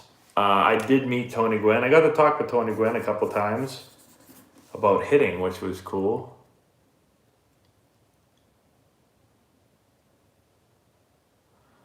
Did I ever see an MOE player that was financially irresponsible? I mean, yeah, I guess so.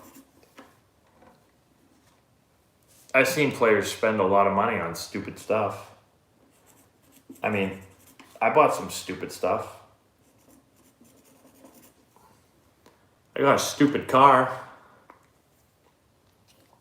Worst thing I ever did was buy a car, an expensive car. Where was this card supposed to go? I don't know where this car was supposed to go.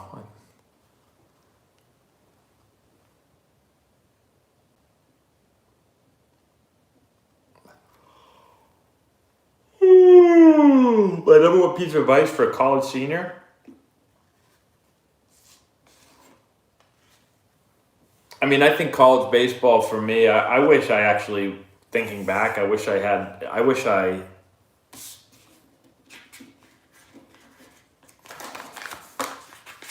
whoops.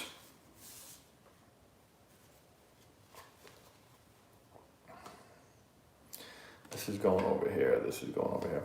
I wish I enjoyed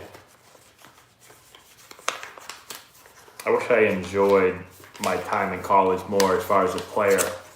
You get wrapped up in like trying to do so well so you get drafted and that becomes like your main focus. I wish I could go back and have a college year where like my only goal was to win.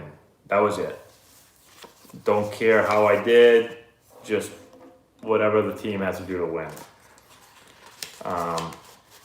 That's why I liked high school football so much, because the only thing I cared about was winning.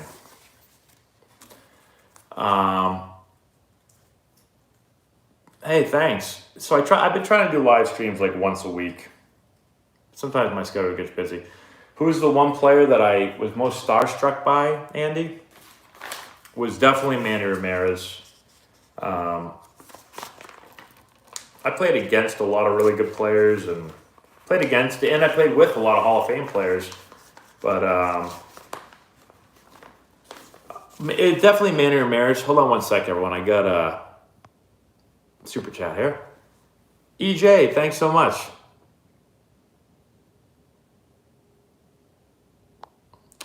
Do you like Pete Davidson? I don't think he looks like Christian Yelich at all.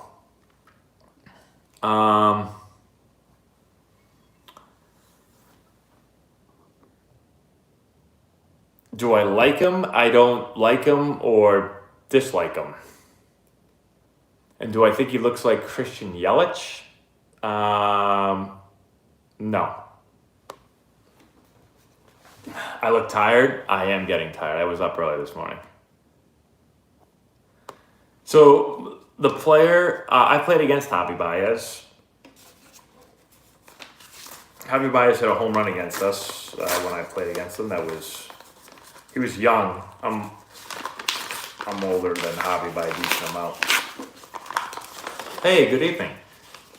So I was starstruck by Manny Ramirez when we played him. He was my favorite player pretty much of all time. But actually, the most starstruck I've ever been was actually more than Manny Ramirez. My first ever game against major league players was my first spring training. This is an interesting story. I'm going to tell this story real quick. So I get drafted in 2006 and I play in short season A-ball. After the season, I go to instructional league, play against minor league players. Then I show up to spring training in 2007. So my first spring training, I don't know how spring training works. So I show up, I'm in minor league spring training, not in major league spring training. I've got a Nike baseball glove that's not even broken in, but I don't know how it works. So I'm like, well, spring training is like a month and a half. I'll break it in spring training. So I get there on the first day. I haven't fielded a ground ball in like 5 months because I live in Massachusetts and it's freezing cold with snow on the ground, so I didn't feel the ground ball. I hit in a batting cage. And so I get to spring training, and again, I'm like, well, I've got tons of time to get ready to go. The season doesn't start till April. It's March. So I get out, try to break in my glove. I take a couple rounds of BP, and one of our coaches comes over to me and he goes, hey, you're going to go to the Major League game today against the Cubs. Go pack your stuff up, bus leaves at, whatever time. And I'm like, excuse me? I'm going to go play in a Major League game? Like I just said, I hadn't played baseball in 4 or 5 months. I never played against a major leaguer at this point. And I was like, okay. So I'm thinking I'm going to go to the game, and I'm thinking I'm just going to sit on the bench. And that's it. Trim my sideburns? I just did trim my sideburns. So I'm thinking that I'm not going to play. So I go to the game, and I'm watching the game from the dugout, and I'm pretty starstruck. They had Aramis Ramirez at third. They had Alfonso Soriano. They had Derek Lee. I'm watching all these guys, and I'm like, man, these guys are awesome. And so I'm sitting there, and all of a sudden I get a tap right here, and I'm like, yeah. And they say, it's like the 5th inning, and he's like, go get loose, you're going to third base. And I was like, I can't say what I'm thinking, but I'm like, all right. So I go put on my glove. My glove, I'm telling you, this glove can't even close. I'm so scared. I'm like, I can't field with this glove. I haven't fielded a ground ball. I keep saying this. I haven't fielded a ground ball in 5 months, 6 months. I'm like, I haven't hit off a pitcher. I haven't done anything. So I go to third base. They get the bases loaded. First off, Aramis Ramirez first hits a ball that goes past me. It's a single to left. He hit it so fast, I was ready to go, and it was wham! And I'm like, the ball's in left field already. I was like, holy crap. So now they get the bases loaded. Somebody hits me the ball. I don't know who hits it to me. I field this ball. I got to throw the ball home. I field the ball. I go to throw home. My adrenaline is probably pumping so hard that I throw this ball 100 miles an hour at our catcher. Our catcher's sitting like this. I'm infield in with the base loaded. I field the ball now probably 80 feet away. I take a shuffle step to 70 feet away, and I throw this ball so fast that he doesn't even move, and the ball goes right past him and smashes up against the net. And I'm like, holy shit, what did I just do? And they're running around the bases, and I'm like, well, there's my first ever play against a major league player, against a major league team. And so then I got to go hit, and I get up with a man on third, and what's his name's pitching? Carlos Marmol is pitching for the Cubs. I think that was his name. This guy was pretty nasty back then. If anyone's a Cubs fan, you'll remember Marmol. I think that was his name again. And so he's throwing these sliders that are filthy. And I was trying to be so Joe Cool up there. I can remember this at bat. This at bat felt like it was 10 minutes ago. I'm up there, and again, I'm going to reiterate this. I have not been on a field. I haven't hit a pitcher in 5, 6 months. I'm facing Carlos Marmol, and I'm like, how the hell am I supposed to do this? It was Marmol. So I get up there, and I remember taking pitches and being going through my stuff, and I'm doing everything in slow motion because I'm thinking I gotta act cool now. I'm facing a major league guy. And so I'm doing all this stuff, and somehow he throws me a pitch, and I hit a deep fly ball. I swing and I hit it. I'm like, oh, I hit it. A deep fly ball to center field, and the runner tags up. The guy catches it, and he scores, and I get an RBI. And I ran back, and I still don't know how I hit the ball. I was so uncomfortable, and I made an error. But still, that was the first time I played where I was very in awe of all the major league players around me. So stop being so humble. Why? I'm not trying to be humble. I'm just trying to tell you the story how I felt. That's exactly how I felt. You might think I'm lying, but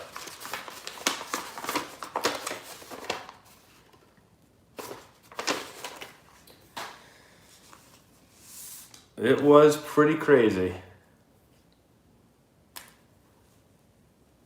Thanks, Andy.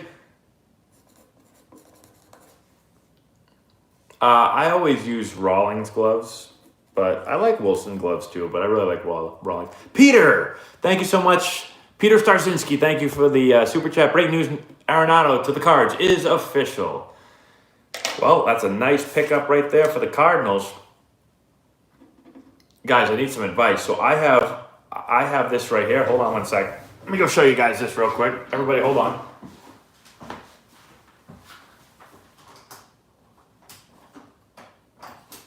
Oh, what the? You gotta be kidding me, everybody. Hold on.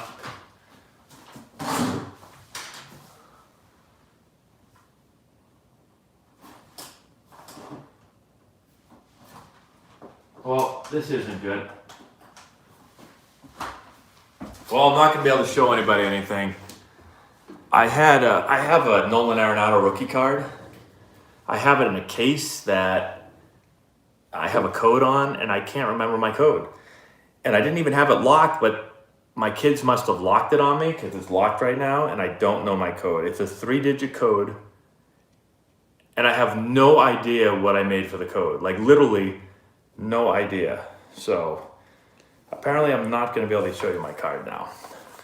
1, 2, 3. It wasn't 1, 2, 3.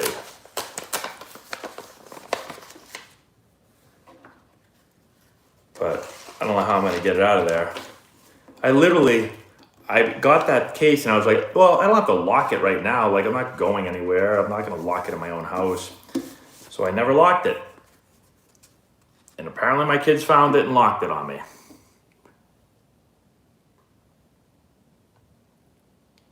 Oh, something will go on the wall soon. This is my, we just moved. I don't know if you watch our channel a lot. We just moved, so we're waiting for our desk. We have a bookshelf coming. And then once those go up, then we have stuff to put on the walls. Like I have this right here. This used to be at my old office.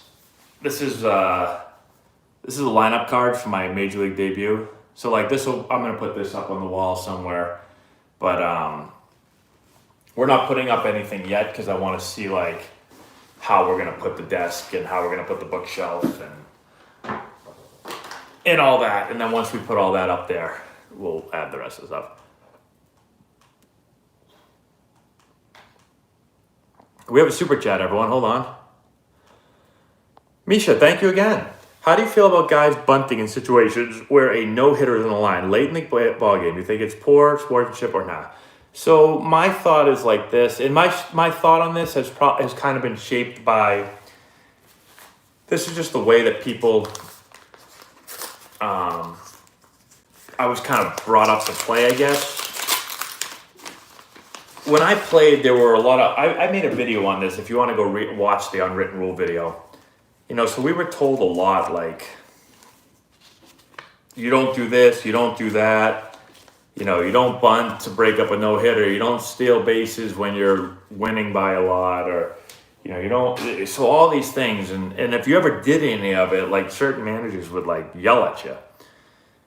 So with that being said, like I think that if the game is a close game, I have no problem bunting to break up a no-hitter. But I do think that if you're losing by a lot of runs, then, you know, if it's the 9th inning and you're losing by, I don't even know what the number would be, that you probably should swing the bat. And that's, again, just because that's how we were told for lots of years. Like, you don't do that. Now, some people say, well, then they're trying to win the game. And I think that's true. And I know that baseball doesn't have a time limit, so you can always technically win. But I do think you can have some feel. If you're losing by 7 runs in the 9th, you probably shouldn't bunt. Whoa, look at this card right there. Oh, look at this. Look at this right there. What do we got? We've got, it's on my face. Well, you can't see my face, but that's me. If you could please write 2006 17th overall pick on the photos, that would be great. I can do that for you. So let me do that for them. What did they want? They want 2006.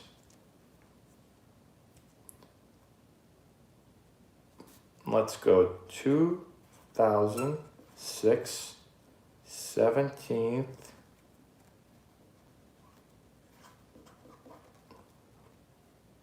overall pick. There we go. Hopefully I did that right.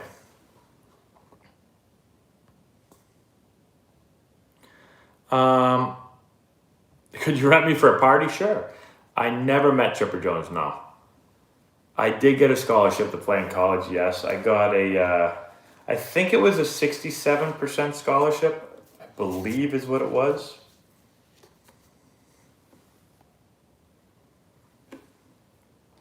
Johnny Reyna.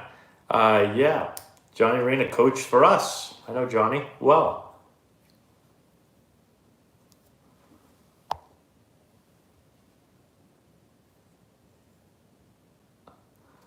Could you get a bat from me? I get asked actually for, do I have a shiny head? I got my hair's a little messed up right now. I don't know. I get asked for bats and gloves and cards and all kinds of stuff, like all the time. I would love to give you one, but then I'd have to give it to everyone. That's usually my excuse.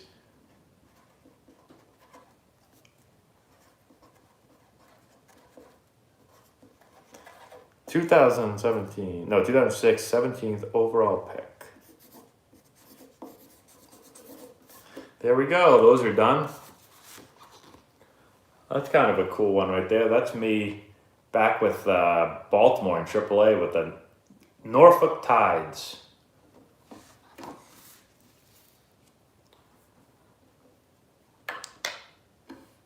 Chris Carpenter. Chris Carpenter hit me in the head. I faced Chris Carpenter. He hit me right in the head. That's a true story.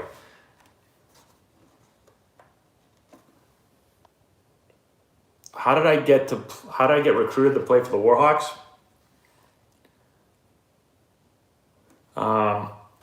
So the Warhawks found out about me from, I believe, a Perfect Game Showcase. I did a Perfect Game Showcase in Cape Cod and did really well, and I don't know, I guess they ranked me high or whatever, and then I'm assuming that with the Yankees, I was on Scranton Wilkes-Barre, AAA. So I'm assuming they just looked up. They either looked up the rankings and saw me, or somebody there told them about me. I'm not sure how it worked, but that's how they found out about me. I did meet Tony Gwynn, yeah. I have 2 kids. Hey, John O, thank you so much for the super chat. Name one thing you would remove to save baseball. Name one thing you would add to save baseball.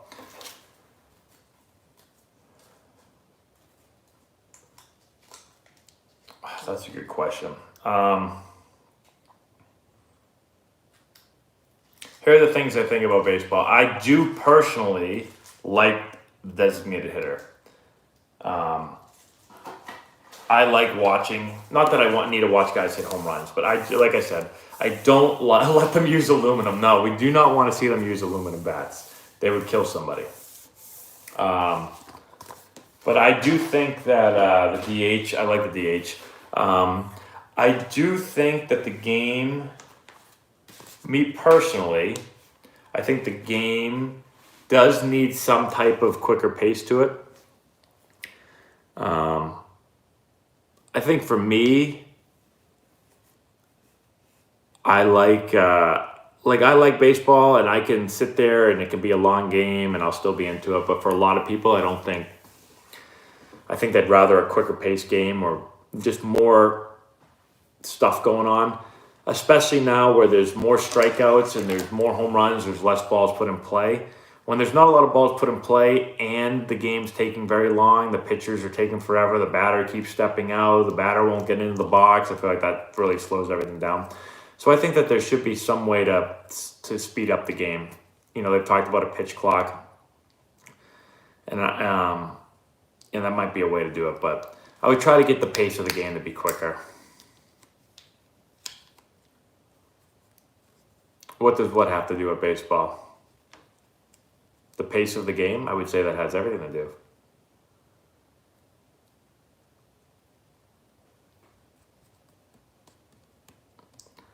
I wouldn't ban shifts. I know people talk about banning shifts. I say play your 9 guys basically wherever you want to play them.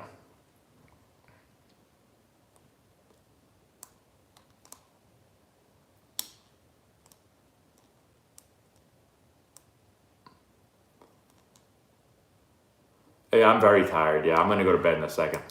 I've been on here for 2.5 hours.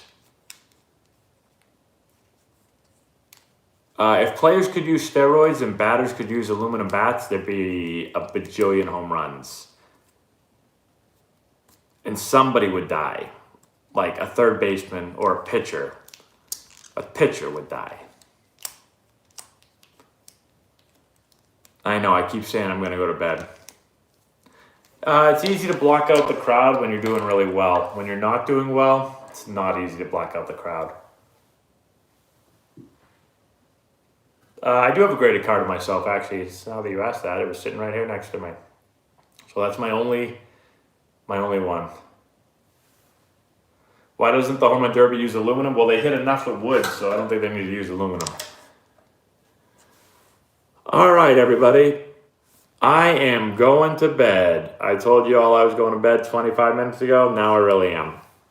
So I got a long day tomorrow. Got to wake up early. Got a lot of baseball. I was thinking I'd be on here for an hour tonight signing, but that was a long time. It took me a while to get through all those cards. Anyways, thanks for hanging out, everybody. It is Friday, but I work 7 days a week, so time to go to work tomorrow, everyone. Enjoy your day off if you are not working. Thanks again for hanging out. We will see you guys sometime next week.